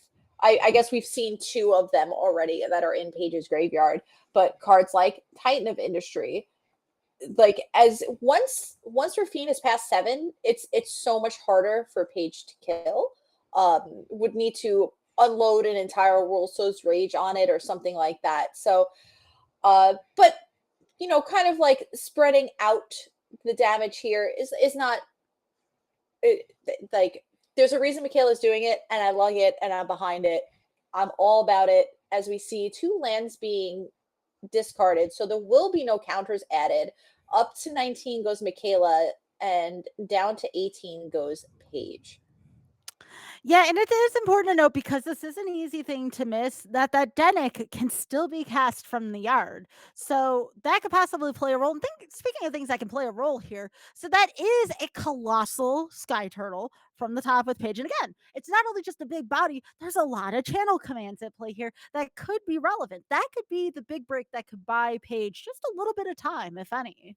Yes, and we'll see if Paige decides to do something with that colossal sky turtle. It is the only one, and like we said, Paige has already used 2 of the Virtue of Strengths. Now we know that there may be a Nigekki floating around somewhere, but one of the best ways that Paige has to return cards to her hand, 2 of them have already been used. As we see, Long Goodbye going to take care of Nissa here, as the Broker's Hideout to keep that extra mana from happening, to keep Paige off of 7 mana. So that's a big deal. Yeah, and I have a question for you here, Nicole. There is a Temur Analyst, right? There's an analyst in the Temur Analyst deck, right? Right. It's somewhere. It's somewhere. We saw a fair amount of Analyst in game number 1. So here in game number 2, this is Analyst, and we see World Soul's Rage, X equals 1, going to quickly normalize that. Now, I love that to protect the bat, but more to just get some value out of No More Lies, because as the game goes on, Paige just is going to have infinite mana, no matter what we do. And I double love this. This is what I want to see. Get into the red zone with everything, whatever you got, attack. As we see this Restless Anchorage also getting into the red zone. I love this. I am all about this. And I don't know if it's a good thing or a bad thing, but Mikaela has to discard 3 spells here. So Yeah.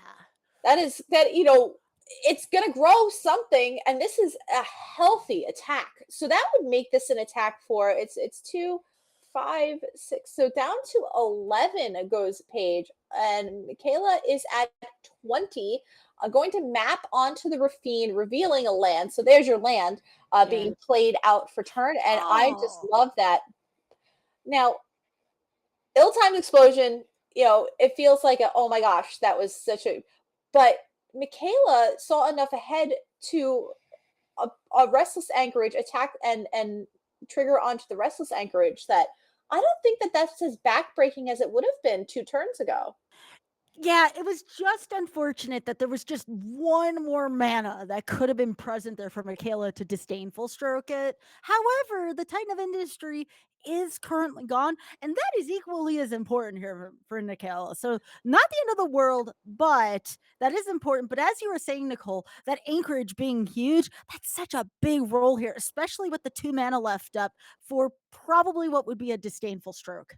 Right. As we see, Mikaela thinking about there are other options, can cast Denic, can crack this map token, but even cracking the map token would only bring the restless anchorage up to 6, which would not be lethal. Playing this Denic, however, does make it lethal. We'll see it Nissa coming on down here. Uh, just an ill-time explosion left in hand for Paige, and double virtual strength still both on adventures. Oh, there's the analyst in the Temur analyst deck. Yes. So the Nissa trigger for the second land drop will uncover an analyst and will just has just enough mana. How convenient to play and sacrifice that analyst. So a million triggers here, Whew. and Paige is, gonna go a little nuts. A lot of these fetch, Capenna lands coming on down, and Paige is going to start deck thinning as we watch. So pulling all those basics out. Just a little bit off to the races, right? Look at all of those activations. I haven't seen this many activations. And again, we're talking standard here, right? Like Yeah. this many activations kind of reminds me of way back in Amakat when anointed procession was a thing with Now, me. this looks like a cushion of 15 life for Paige. That's still only 2 attacks from this restless anchorage. And Paige still needs to answer this. Like, Paige can cast this virtuous strength, great. But all that's in hand is an ill-timed explosion. Like, there's a world where Paige is just gonna have to cast this ill-timed explosion just to draw 2, not to discard anything or whatever, and just gonna hope that would be enough. As we see Graveyard Trespasser also coming on down. This restless anchorage can get in, and it's gonna clip for 6 on this turn. If the map activation happens, we'll see. Mhm.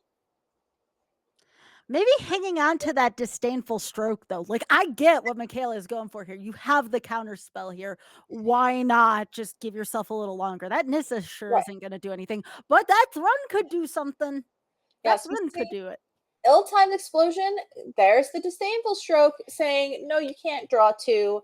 Thrun, Thrun can come down. Thrun can come down, but Michaela's at 20, now at 17. And it's just like it almost just doesn't matter. Like, Mhm. it's a 5/5. Mikaela has at least a chump blocker for a turn or two, with Graveyard Trespasser or Denic or whatever. Mikaela's going for the kill here, and this is the smart thing. This is Mikaela saying, I need to win this game. I need to win it now. Yeah. So this Restless Anchorage is 5 power. That's 2 turns. Even hitting 2 lands, this is still 2 turns. So if Paige doesn't answer this Restless Anchorage next turn, she's dead. And I love that. And For Mikaela. again, thinning the deck out further. Fairy Mastermind, I mean, it can get across in the air, but probably not what Mikaela's looking for here. And what is Paige's draw? What do we have? That is a Fires of Victory. Now, Fires of Victory. that does work. That does do something. And it looks like going to Fires of Victory 0. Mm. So That Wow. will not do it. The talent here, Nicole, in the VML, especially this instance of the top 16, everyone has to bring like their not even A plus game, like S game to this, right? These are some wild matches we've been watching today. That is something, yes. And it's back and forth. And we are going to have a game 3 between these two players. Mikaela pretty happy, as well as Paige very happy with their sideboarding, heading here into game number 3. And we'll see. Paige is on the play here, our analyst player at the top of your screen, and she is going to kick us off with a Broker's Hideout. Has Nissa in hand, as well as a Memory Deluge and an Ill-Timed Explosion to clean up any early problems, as well as a Titan of Industry for those late-game shenanigans. So, Well, but we do see in Mikaela's hand, very important, a Rest in Peace. I was gonna say, but what about the early game shenanigans? I mean, rest in peace is pretty good. But again, Mikaela, holding back a little bit, have the fairy mastermind in hand. This is really interesting. And in response to the Nissa activation, fairy mastermind doing things here. This is a very interesting move here. And again, Mikaela wanting to hang on to that Iganjo as soon as possible. And maybe I was thinking about this, Nicole. Maybe not showing off the rest in peace is going to be key for this matchup here for Mikaela. Yeah, I mean, honestly, this is exactly the kind of hand Mikaela wants. An answer for Nissa, some early pressure, some sideboard hate and rest in peace, and then a couple of like, not panic buttons, but cards like Iganjo, Otawara, and Go for the Throat that can mop up different issues. As we see Fires of Victory being drawn by Paige here, and it looks like that's going to target that fairy mastermind and say bye-bye. But that is a restless anchorage off the top for Mikaela, which again, it has been proven to be very useful here. Now, this is a tough one, right? Because you do need to start getting damage on the board. We were talking about this before, but it looks like Mikaela is going to show off her hand here and go with the rest in peace. Now, Nicole, do you think this is a good timing for that rest in peace, especially considering, again, Mikaela can't see the deluge in Paige's hand? Or, Yeah, sorry. Yeah. I think it's a perfect timing. This Memory Deluge was going off whether or not Mikaela had cast it. And now at least Mikaela is getting the backside of it. So that's great. And honestly, Mikaela couldn't just sit there and do nothing. Mikaela has to play something there. So playing Rest in Peace, holding up, Go for the Throat, having 3 channel lands in hand now. Unfortunately, Takenuma, not so good when Rest in Peace is in play. So it just looks like it's going to be Underground River and starting to get in with this Restless Anchorage and stacking map tokens to take a look at the top of her deck over and over again and kind of stack cards the way that she wants them to be. So Disdainful Stroke, interested in that one, love it. And obviously Paige knows about it. So Paige being able to play around it is definitely a thing. But Mikaela is saying, well, I don't, know about it, don't know about it. It's a great card in this matchup, and I'm keeping it. So And again, lands being such a big theme tonight, right? Like we have the character lands here, the animated lands such as Restless Anchorage. We have the channel lands here. Lands just overall being a big theme so far in the season of VML as a whole, and even the face of standard, right? I still wonder what standard's going to look like without at least the channel lands, and that is a deluge there. Let's see what Mikaela chooses to do. Holds the Disdainful Stroke. That's a very hard decision, but also very understandable. What do you think of that play, Nicole? no, I love holding it. It's just hold it for forever. Like just keep holding it. Normally, well, I guess from like a control standpoint, you don't want to counter their card draw spell. You want to counter the spell that they got off of their card draw spell, unless it's something that's like totally backbreaking, like a Sphinx's Rev for like 15 or something like that. Otherwise, you just kind of want to let it happen, as Shigeki is happening right now. You talk about Sphinx's Rev, but what about Rakdos's Return? Wait, what about the foil of that? As we see, um, you know, yeah, that one you might want to stroke. That one you might want to a Disdainful Stroke. Get that out of here. So Yeah. that's exactly the kind of. but memory deluge, let it happen. You know, you let them catalog a little bit, you let them go through, you get them pick some cards, and we'll see it. Go for the throat, gonna take care of Nigekki forever. So, and negate a good follow-up. So Mythic Mikaela just with an absolute toolbox of counter magic here.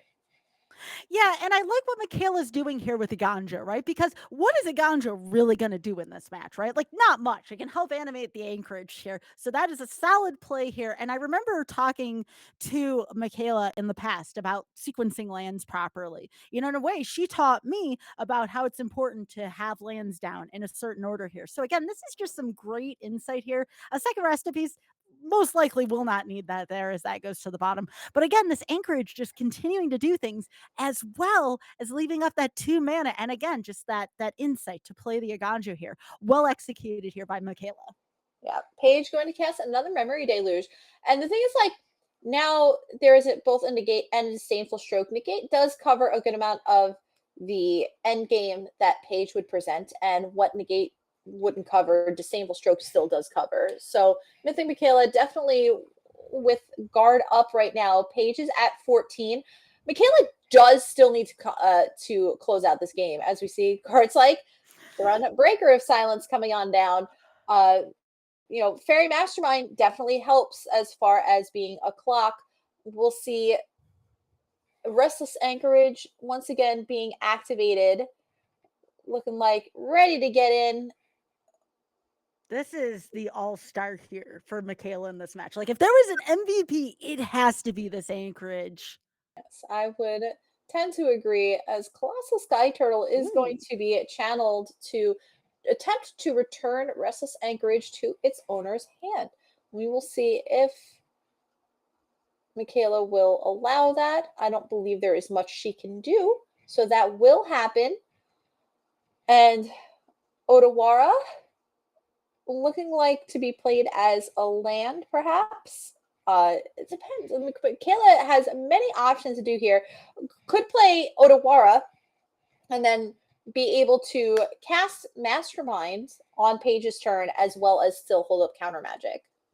Yes, and we thought that the clock was going to be the anchorage here. Now the clock is looking more and more like the Thrun because this Titan of Industry, it will be countered. There's no doubt about that. So we see Thrun is a real clock here, so Mikaela's definitely got to kind of get back on it if she wants to stay in this game. Paige is turning the corner, you know, and even with that, like I said, the disdainful stroke in the gate, you know, Paige knows about it, and you know, and Mikaela's like, you know, play into it anyway. But Paige is just gonna eventually just have enough threats. Paige will be able to be like, all right, stroke my first, you know, my first haymaker, but you can't counter them all. As we see Fairy Mastermind, it looks like we're just gonna be racing. I was gonna say, how does a match between Esper Midrange and Temur Analyst devolve? And that's what it is. Devolves into some kind of odd late aggro matchup. That Virtue of Strength, though, very interesting. Yes, some Virtue of Strength. Now, obviously, the adventure side can't return anything, so there will be no more. There will be no more Garen Brigg growth or anything like that. But I don't know that Paige can take an entire turn off just to play something like that. No, no, not in the slightest here. It looks like we're gonna see a little bit of doppelganger action here, though. Doppelgang X equals 1. So that it makes it a 5-mana spell. So Disdainful Stroke would take care of that. And Paige is going to follow it up with an ill-timed explosion. And Mikaela goes, no, no, no, I've got to negate 2.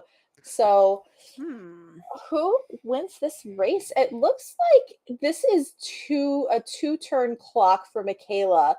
And so with Titan of Industry, however, the Tishana's Tidebinder countering the Titan's trigger when it comes into play would get rid of the reach and would leave this to be lethal. We'll see if that's what happens here, as I believe Paige probably feels the need to cast that Titan to be able to at least stay alive and block. Yeah, this clock certainly does look like it favors Mikaela right now. Is that lane was an unfortunate draw for Paige. I mean, the Titan's good, but as you said, the Tidebinder here looking like it's most likely going to be the X factor here in this match. Yes, and we'll see. So Thronebreaker of Silence, kind of just hanging out, chilling on the battlefield here. It's definitely a difficult card to deal with. And as you could see, Mikaela didn't even try to deal with it. Mikaela was just like, okay, you have a Thrun. I hope I can kill you faster than you kill me. So, and Paige is definitely doing her best. As we see at Titan of Industry. Now, there is nothing that Mikaela can do here about the Titan itself, but Mikaela can counter the trigger here with Shada's Tidebinder, and that will get rid of Titan's abilities. So no more reach. And I do believe that means that Mikaela is going to take this game 3 down, and that will be the case. Mythic Mikaela on Esper midrange, taking down Paige on Temur Analyst 2-1 in a very tight matchup. In a super tight matchup. That was well played by both of our players. Yeah, I mean, if any misplay happens on either side, the opposite player wins. That's how tight of a game that had to be played. Like, I just want to say good game to both players. That was fantastic. Right. Fantastic rounds of Magic there. And I just want to note too, with how explosive Temur Analyst is, if at any point in games 2 and game 3, if Paige draws the direct damage, that's it. Like, there were still so many lanes out there. And that's what I like about Magic, right? Like, there's just so many times where a single draw can change stuff, right? Just big fan of that matchup. I would love to see more of that. And again, if you're Mikaela, there were so many difficult situations Mikaela had to maneuver around, and it was just really impressive to watch. Yes, Mikaela definitely well navigated that in that matchup. It's a difficult matchup, and she played phenomenally. And Paige definitely playing to her outs, did very well, piloted the deck great. You know, sometimes your draws don't pan out. So, unfortunately, for Paige, hopefully we'll have her back in season number 13. So she's also a long-time participant here at the VML. Love having her around, and congratulations on top 16. Again, she gets a qualification weekend badge and all that. And Mikaela moving on to the top 8 once again, and she will be battling for a spot in our VML champs. Oh, sorry, she is in the VML champs then. Pardon me. So Yeah. she made it into the VML champs, which is great, and she'll be battling there towards the end of the year for a spot in the Pro Tour. So a lot on the line for these players. You know, this is a big week. You make top 8, you're in the VML champs. That's a shot at a Pro Tour. It's just like a mini PTQ. This is fantastic. It's an incredibly difficult road, but but it's well worth it if you make it. Yeah, and again, just the variety of decks we have here. Now, after seeing 3 out of these 4 matches, we still have 1 more left, as if these were not intense enough. Now I understand the deck breakdown a little bit more, and why, again, folks in the VML are choosing what they're choosing here, and why folks are afraid of certain cards they're afraid of. Right. You know, there's also people just getting their kicks, you know, before Rafine decides to go away forever from The Standard. farewell tour. Yes. And you know, I you know, it is what it is. I can understand being like, you know what, I just want one more go around Memory Deluge and Wandering Emperor. I I understand. I feel that. I feel that. You can't, you know, I wish I could hit the button and go back to like 2017 and play Tron one more time, but things have changed. Things have changed. I Also, know. Karn Liberate, it's not playable anymore, and that makes my heart sad. I wish I could go back to Mono White Humans with, Champion of the Parish, Thalia, Riders of Gavany, like Angel of Jubilation. Like, I miss that era so, so, so much.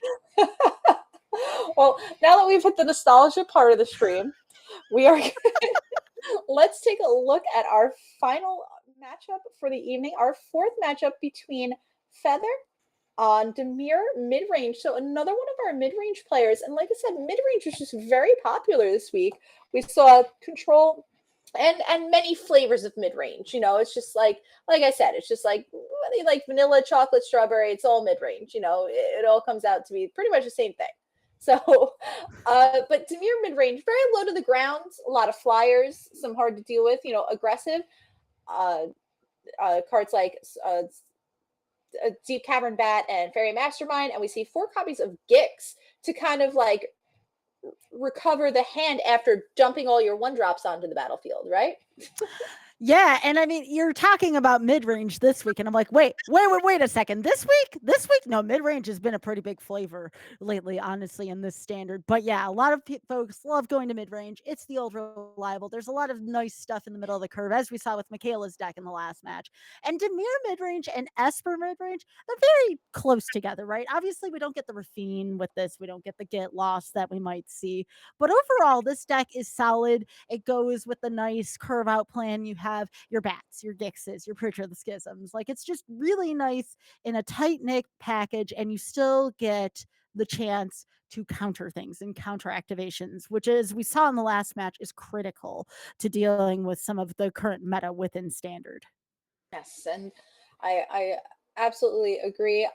It's funny because Feather says that they just didn't want to run Slogurk back, and they liked how Dimir felt, and like we were saying before, mid-range decks is just like it's almost like a cop out. I feel like it's just like saying mid-range. No, not mid-range decks. It's the word mid-range. Oh, okay.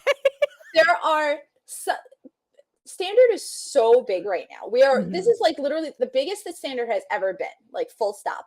So there are just so many good, just value cards, 1-drops, 2-drops, 3-drops, that you're just like, oh my gosh, this card's so good. Like Gix is so good. Let me put it in my deck. Preacher of Schism so good. I'm going to put it in my deck. Fairy Mastermind so good. So much value. I'll put it in my deck. And you just end up with a mid-range deck. And that's how I feel like that's why everybody's playing mid-range, is because everybody wants to play all of these good cards and they just put them in their deck. And it's just like, well, this isn't a humans deck. It's not this. So it's just call it mid-range. Just call it to be mid-range. Yeah, so and I like. Oh, sorry. Go ahead. Oh no! I'm saying that's just what this is. It's just good cards. I like how you say this as well, because mid-range is such a broad term, right? And that's what you were talking about when I was giving you stuff about. But no, you're absolutely right. Like you have to, in this current standard at least, and again, when you have a standard this big, this tends to be the case. Even if it's mid-range, you have to commit to either the early game or the late game. I feel like the more cards you have, the more that things kind of shrink towards the middle, right? So mid-range as a term can be taken, just with the tiniest grain of salt. Yes, absolutely. Because it's like it might be like a side little, like game plan or some sort of theming or something like that. But just putting it under the big umbrella term of mid range just works. It works. Okay. I like it. So speaking of, let's take a look at Feather's opponent, Cliff, and he is on Orzhov mid range. Which, hey, it's like wedding announcement. That's a good card. Let me put it in my deck. Wandering Emperor, that's a great planeswalker. Let me put in my deck. A Graveyard Trespasser, really solid 3-drop. Let me put in my deck. And all of a sudden you have this mid-range deck. It's just value cards. They're great cards. There's no like consistent theme between all of them. You're not like, it's not like Esper mid-range was, a Connive deck because of Rafine. It's not, Esper Connive, it's Esper mid-range. So yeah. Can I just say I love fringe decks? This is what the VML is all about here. And Cliff just does a beautiful job of saying, okay, you're used to all these decks. Here's something that's similar but different. And I want to see how much you've prepared for this. I call that getting VML'd, by the way, if you lose to a fringe deck, because you never know what's going to happen on any given week. So yeah, I love their choice here. There's so many beautiful cards within this deck. And a lot of these cards are going to survive rotation as well. I mean, obviously not the Emperor and the wedding announcements and stuff, but there are some really good cards in the shell of this deck. You still have the Lilies, for example, on the sideboard. You still have the Broncos. And again, I just feel like there are some components of this deck where Orzhov could still be relevant if you keep in mind the essence of this deck, even if some of the cards are about to rotate. So again, Tenacious Underdog. When was the last time we've seen that card, Nicole? Oh, it's been a minute. It has been a minute. Sometimes you see it again in some of these mid-range decks, occasionally in like maybe a Golgari thing or something, but it's not that often. And honestly, a lot of these decks have prioritized playing Graveyard Hate for decks like Slogurk and Analyst, that Tenacious Underdog just kind of fell off. Yeah. So It just is. It was just one of the victims of the graveyard hate, and honestly, just better 2-drops being printed cards like Deep Cavern Bat, Fairy Mastermind, and Caustic Bronco. So Dimir, the underdog just going away. It's just one of those things that happen. And I do like Cliff's choice here. He says that they wanted to play a top deck that battles against other mid-range and tempo decks well. And if anything, the Dimir mid-range deck that he is playing against, you could almost call it tempo. It's funny because calling it Dimir tempo wouldn't be totally wrong, you know. But I kind of dig it, and also that his favorite pet is also Dwayne is the name of the rock. So I'm here for the rock. I'm here for Dwayne. I'm about this, and I'm also about this mid-range matchup between these two players here in the top 16. We have Feather on Dimir mid-range versus Cliff on Orzhov mid-range, and we will be watching from the side of Feather. That is your Dimir mid-range player. All right, so we're looking at these hands so far. Now, Cliff's hand, not bad. You have a turn 2, you have a turn 3. You just better hope that you don't draw into more lands. On the other side of things, well, there's one thing about Feather's hand. Well, it's kind of one land, so that is rather unfortunate. However, 2 lands, this deck can very much function onto. Decent hand for Feather as well. Yes, definitely like this keep. Looking good. It's not the most exciting. Got a little more exciting there with the draw of Fairy Mastermind, but I like it. Solid keep. Make disappear even a card that you don't see so much lately, because a lot of the decks that want to play counter magic just play normalize now instead of make disappear. Yeah, make disappear we saw when there was more tokens on the field going around.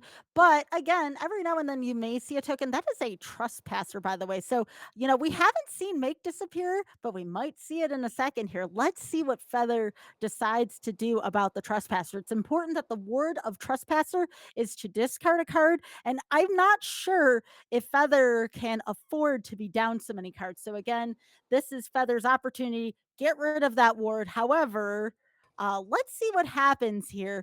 There's a choice between the bat and then holding up the mastermind and the make disappear. I'm interested to see, and Feather passes. So the classic blue conundrum, land pass. What do you do next? Yeah, I mean, Feather definitely just saw their game plan disappear there with with the Graveyard Trespasser being cast, because they wanted so badly to cast that Fairy Mastermind, untap, cast Gix, attack, and draw a card. And that's looking like what they might do here, having drawn Restless Reef for turn. Looks like Gix is on the way down. Go for the throat in Cliff's hands, though. Let's see if he decides to cast that right now, or if he is going to wait.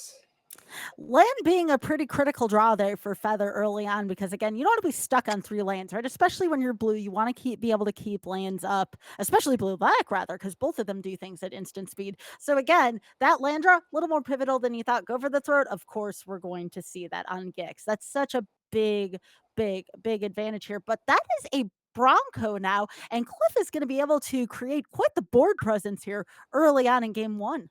Yeah, Tenacious Underdog getting in now. It has been forgotten that it is quite a clock. And Graveyard Trespasser number 2 coming down. This one will hit the battlefield on the side of Cliff. Do a little eating from the graveyard. Caustic Bronco is the follow-up. And that's 8 power on the side of Cliff. Oh, Feather goes, uh-oh, I have a make disappear and a go for the third hand. And that is it. Yeah, so again, Mastermind down the middle here. And again, Cliff just with this massive board. Now, I do believe, remember I said Dimir was very similar to Esper? Well, there's another component of that Esper could have that doesn't necessarily board side, but could be, or main, but could be in the side. There is no board wipes here present for Dimir. So again, remember Mean Hook Massacre has been banned. I know it's been a while since we've heard that term. And so yeah, there's really no way to counter this massive board that Cliff's deck is capable of creating, especially with wedding announcement present in their deck. Takanuma going to be channeled. Not hitting too much, hit a couple spells, couple lands.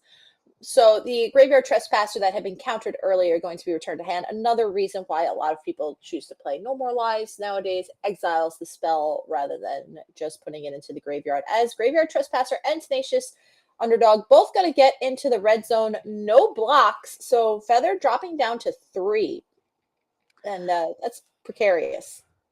A lot of interesting stuff going on here. That Bronco did have to go just because, again, the saddle effect on it would make Feather lose life. So there could have been further life loss, which Feather could have been dead by now. So again, that was a really tough situation to be in. But speaking of tough situations, I mean, what do you do if you're in Feather's shoes here? You do have a wonderful make disappear where you can sacrifice the token, but I do believe this board presence is too little, too late here, unfortunately, for Feather. There was just too much that Cliff put on the board early. Yeah, Feather thinking about getting in with the Deep Cavern Bat just to gain the 1 life. Also has a Restless Reef to play a little bit of defense. Can trade with the flipped Graveyard Glutton. Feather does, however, know about the other Graveyard Trespasser in hand that will also come down and do some damage. So being at 4 life might just be a little too little to try to get back into this game, but Feather's going to try. Yeah, absolutely. There are some options here, but again, this is such a difficult board for Feather to deal with. Like, and again, the score is even a factor too, especially with the direct damage that the Graveyard Gluttons can create. And that's another Caustic Bronco off the top for Cliff. Yeah, and Caustic Bronco just by itself does a lot of damage. You should just saddle an attack with it and hope to hit more than a land so you can drain your opponent. Um and that's a pretty hefty punch. I can't imagine not seeing an attack all from Cliff here. Willing to trade with a Restless Reef. I'm surprised the Fairy Mastermind got in instead of the bat, as it didn't gain any life, and the Fairy Mastermind at least would trade with the underdog, even though it could be rated back later. Blitz back, excuse me. Yeah, this is overall a very sticky situation in general. It's would be really easy to just be like, kind of getting towards the end of game one, draws haven't been optimal. But we do see the single attack from the glutton. So again, Cliff kind of going more for a maybe life loss kill, but here comes the reef, and it is a trade, as you were saying. Oh, But I that's a tough one. That's a tough situation all around. yeah. As Feather definitely had their back up against the wall. So that's moving to sideboards on to game number 2. We'll see the Lilianas coming in. The second copy of Aquazot's going to shave some of the make disappears. Actually, looking like shaving all the make disappears. Gix's command coming in. So looking like wanting to make kind of beef up the deck a little bit, add up to the top of the curve. Yeah, so in the this is a really tough one, right? Because Dimir, while it seems attractive, there's just so many things that kind of hinder it in the early game, right? Like this Orzhov deck gets in your face right away. We saw that with the last round. We saw the Broncos, we saw the underdogs. And I think one thing that might want to be done here, even going second, is just that ability to just continue to be in the face, because this deck is really good early on. That's where it flourishes. Yes, and we see uh, Orzhov taking a look. We see Soren the Mirthless. They're just chilling, just the one copy. I kind of love him. Um, I mean, Orzhov here, the Tukasha's welcomes are interesting. As we see, that's the enchantment that draws whenever a creature, one or more creatures with value 3 or less enter the battlefield, you draw a card. That ability only triggers once per turn. So under your control, obviously. Here's the thing about this Orzhov deck. It behaves very similar to the Golgari deck, in that it just tries to generate as much value as possible, which is why I'm surprised that the Dimir deck didn't keep the shield in. Maybe because it was just too late of a card given the early curve. But I don't know, it's complicated. I just think this deck just generates too much value in this matchup, unless there's some kind of tempo. As you were saying, the Dimir deck's more of a tempo, right? It's more of a tempo-y type draw that the Demir's going for. But this is rough. I mean, who could have foreseen Orzhov mid-range being a thing? right? And we see going on to game number 2 here. So our Orzhov player is up 1 game over our Dimir midrange player. Dimir midrange on the bottom of your screen. The Orzhov midrange player is Cliff, and he is at the top of your screen. And Feather this time around has a curve, a go for the throat, probably not casting it on turn 2. Maybe, maybe not. Caustic Bronco is a thing. And then having a Liliana of the Veil to like play towards, but nothing to protect it at the moment. Yeah, this is if you're Feather, this is kind of an unfortunate start given what's in Cliff's hand, because I feel like because of the nature of Feather's draw, Feather feels like there's just always going to be on the back foot. Right. Like you have the reactive spells here early. And while this Liliana is great early, it's going to get hit by virtue of loyalty. I mean, there's just so much going on in Cliff's hand right now, so much happening for value. Yes, and we say what to do with this Liliana too, because Feather is already down on cards. Like Cliff's got 7 cards in hand. Feather only has 5. Feather's going to 4 cards to Cliff's 6 here. And obviously Feather has a land to spare, but it still doesn't feel great. Like usually you want your Liliana like capitalizing on the fact that you've worn down your opponent's hand a little bit. Yeah, and again with that token, the 1/1 token being there, I mean, there's not much Liliana's going to be able to do. The +1 only whittles down Feather's hand more. The -2 gets rid of a 1/1 token. This is one of the few times where I feel like Lily loses value is against wedding announcement. It's funny. It's just like one of the you have to use Liliana's hidden mode where it's don't do anything. That is Oh yeah. always an option. We'll see. Cut down is well, is it cut down? Is it the mastermind? I mean, I almost feel like the Feather maybe thinking about just playing mastermind to block, which feels awful. Like, I don't know if Liliana's worth saving. We'll see if we're going to use a premium removal spell and go for the throat. If we'll see Feather use that on the 2/2. Never has there been a turn where I feel like missing a land drop isn't a huge deal, but if Cliff goes wedding announcement here, I mean, that's pretty good still being stuck on this much mana. And as you called this one, again, blocks the 1/1. And while that may seem like a big deal, Cliff is about to draw 2 cards here. That's again good value. Yes. However, it's like a small win for Feather to not have any more pressure on the battlefield for this turn. So being able to get Liliana up a little bit more, the fact that you can actually use it and see Liliana's secret mode. I told you, don't do anything. Leave it. Because Liliana being on 3 right now is it's presenting itself. It can you can always plus next turn, which is great in itself. You're playing a death touch blocker, which is also great. Um, and you can always play it as an Ah, edict -2 and edict at another time. Urtai Resurrected was the draw. this field right now for Cliff is ridiculous. But creating okay, all right, gonna get rid of Preacher. I can't say I blame Cliff for this block here. I mean, again, you're about to have 2 turned over wedding announcements and just this enormous board presence, plus Wandering Emperors in hand. But again, here's a decent move for Lily. What about sacrificing a creature here? Pretty good call by Feather. Yeah, we see Cut Down going to take care of that 1/1 life linker.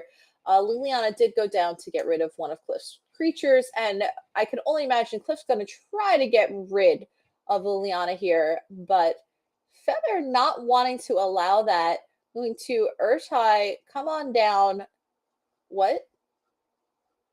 Oh, Oh, to draw a I love this. card. I love Wow. this. Not saving Liliana, saying it's just not worth it anymore. However, Aclazotz might be big game here. Acklesats would be a big game, but there are 2 Wandering Emperors and a Go for the Throat here. It's just unfortunately Feather's deck does not generate as much value in this matchup as Cliff does. I mean, the Acklesats can be played, but I just feel like there's so much more. Again, Cliff's deck acting more like the Golgari mid range than the Orzhov.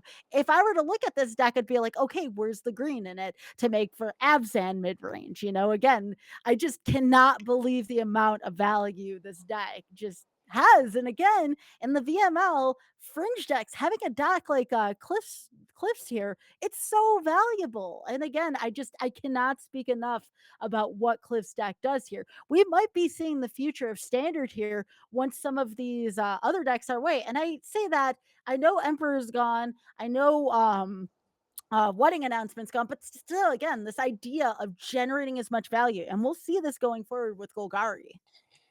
I will say that Make Disappear, definitely an interesting draw here.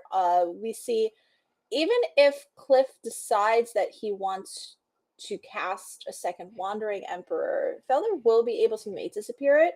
I don't know if it is going to matter, because there is just so much power on the board. So we're looking at 18 power right now on the side of Cliff, and nothing stopping it. I have to imagine you have to chump block here, because if you don't, hey, your Feather would be dead to another Wandering Emperor. So we see a land get played, and down comes Wandering Emperor. Yeah, again, just one of the most commanding cards in standard right now. And while this Make Disappear might be able to get rid of it, as you were saying before, Nicole, there's too much on the field right now. Yes, it's way too much. Going to sack the Aclazats to try to make disappear. Unfortunately for Feather, the the Bad God land comes back tapped, as does Aclazat itself on the following turn. So writing is on the wall as Temple of the Dead going to be activated, but that will do it. And Orzhov mid-range going to take that one down in the hands of a Cliff over Dimir mid-range, 2-0 in a very convincing little set there. So Cliff set out to beat a different, like other mid-range decks, and has succeeded. Like, wanted to beat a tempo mid-range deck and did exactly that. So good games to both of our players, though. Feather, again, going to have a qualifier weekend badge. Cliff going to be at the VML champs, as well as the top 8 next week. Indeed, good games to both players. And again, sometimes when you take a look at that, sometimes it just comes down to matchup, right? That Dimir deck could have been very, very good against decks that didn't want counter spells to happen. So again, it's just about how the matchups shake out. And I know the top 8 is going to be very different from the top 16 in so many different facets. Because, Nicole, correct me if I'm wrong, once top 8 happens, can the deck be changed after top 8? No. The VML, we do week to week, and in the wild card week, top 32, top 16, it's you submit, but top 8, it's all happening next week. Normally what we do is we cover a match from the top 8.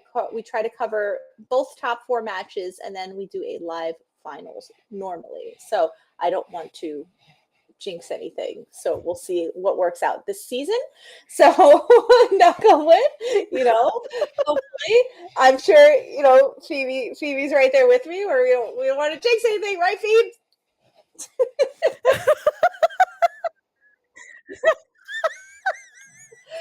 So I will be here. I'll be on that side of the screen where you are right now. So not actually with you, though. I'm going to be there, but not there. In chat. Hanging out in chat like all the refined people do. So Well, I do want to say that I am super excited for Bloomborough. We were talking about Bloomborough earlier. We were talking about it with pets and stuff. So I want everyone to start thinking about, as we're seeing more and more of these spoilers, how is Bloomborough going to impact standard? How is rotation going to impact standard? We won't have these answers by the VML top 8, but this is something where if you are thinking about signing up for the next season of VML, these are going to be critical questions you want answered. What's going, what's staying, what's coming out in Bloomborough? And one of the ways in which to do that is, again, the early access event. That is going to be happening a week from Wednesday. So many of your favorite streamers, some of them right here through the VML, are going to be playing in that. So again, that just gives us all something to look forward to. Yes, it absolutely does. It absolutely does. And that's so honestly, this is what our top 8 this season, the season number 12. We're gonna put the cherry on top next week. Same bat time, same bat channel, 9 p.m. Eastern next week. Make sure you're following us here at VMLMTG here on Twitch, VMLMTG on Twitter, and VMLMTG over on YouTube. But you don't want to miss a second of the action. We're going to be sending all of those 8 players are going to the VML champs at the end of this year. It's seasons 11, 12, and 13, the top 8. So that ticket's punched. But there's still so much more on the line for these players next week. I mean, obviously, cash is like the big one.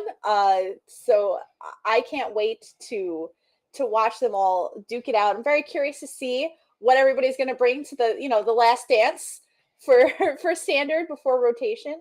Super excited, and thank you all for joining us tonight. Skybilz, why don't you tell everybody where we can find you? Well, you can find me at Skybilz pretty much everywhere. That is Twitter, Blue Sky, Twitch, especially. I do a ton of stuff on Twitch, although you may not all know this about me. I actually do a lot of speedruns, challenge runs, and stuff. Games Done Quick just happened recently, so I have a GDQ show on there called Random Number Generation. I have a pretty big presence across communities, so most of the time, if there's something happening and you got to go fast, including with Magic, I'm hoping we get back to the gotta go fast. That is where you can find me at Skybilz. How about you, Nicole? That's awesome. Well, I'm glad that you have your presence in our community too. And you can find me. I'm not nearly as many places, but any place you can find me, I am at LadyOfTheCrease. So it's mostly Twitter. It's mostly Twitter, and I'm kind of a lurker. I like retweet things. I like funny gifs and memes and whatever, and just kind of like I'm definitely like I'm 100% a lurker, but I definitely always retweet all the VML stuff, and you should too. A big thank you everybody here for joining us tonight, to our viewers, our supporters, to Wizards for making the season possible. Wizards is a huge component in having us do what we want to do here. So it's fantastic. Big thanks to our admin team and our casting team. We all work together to kind of keep this ball rolling. Big thank you to our players for recording and being awesome. I don't know if you all noticed, but we had pan cams for all 4 of our matches tonight, which is just like beautiful. And speaking of beautiful, the biggest thank you every week. I cannot tell you how much I adore Phoebe.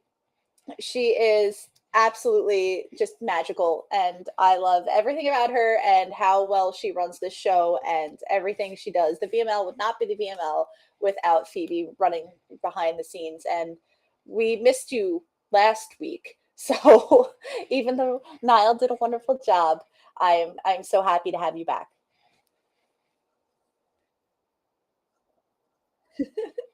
And on that note, we're going to catch you all next week. Top 8. So excited. Get hyped. Get your butt in this chair. 9 p.m. Eastern, 6 p.m. Pacific next Friday here at twitch.tv/VMLMTG. We'll see you all then.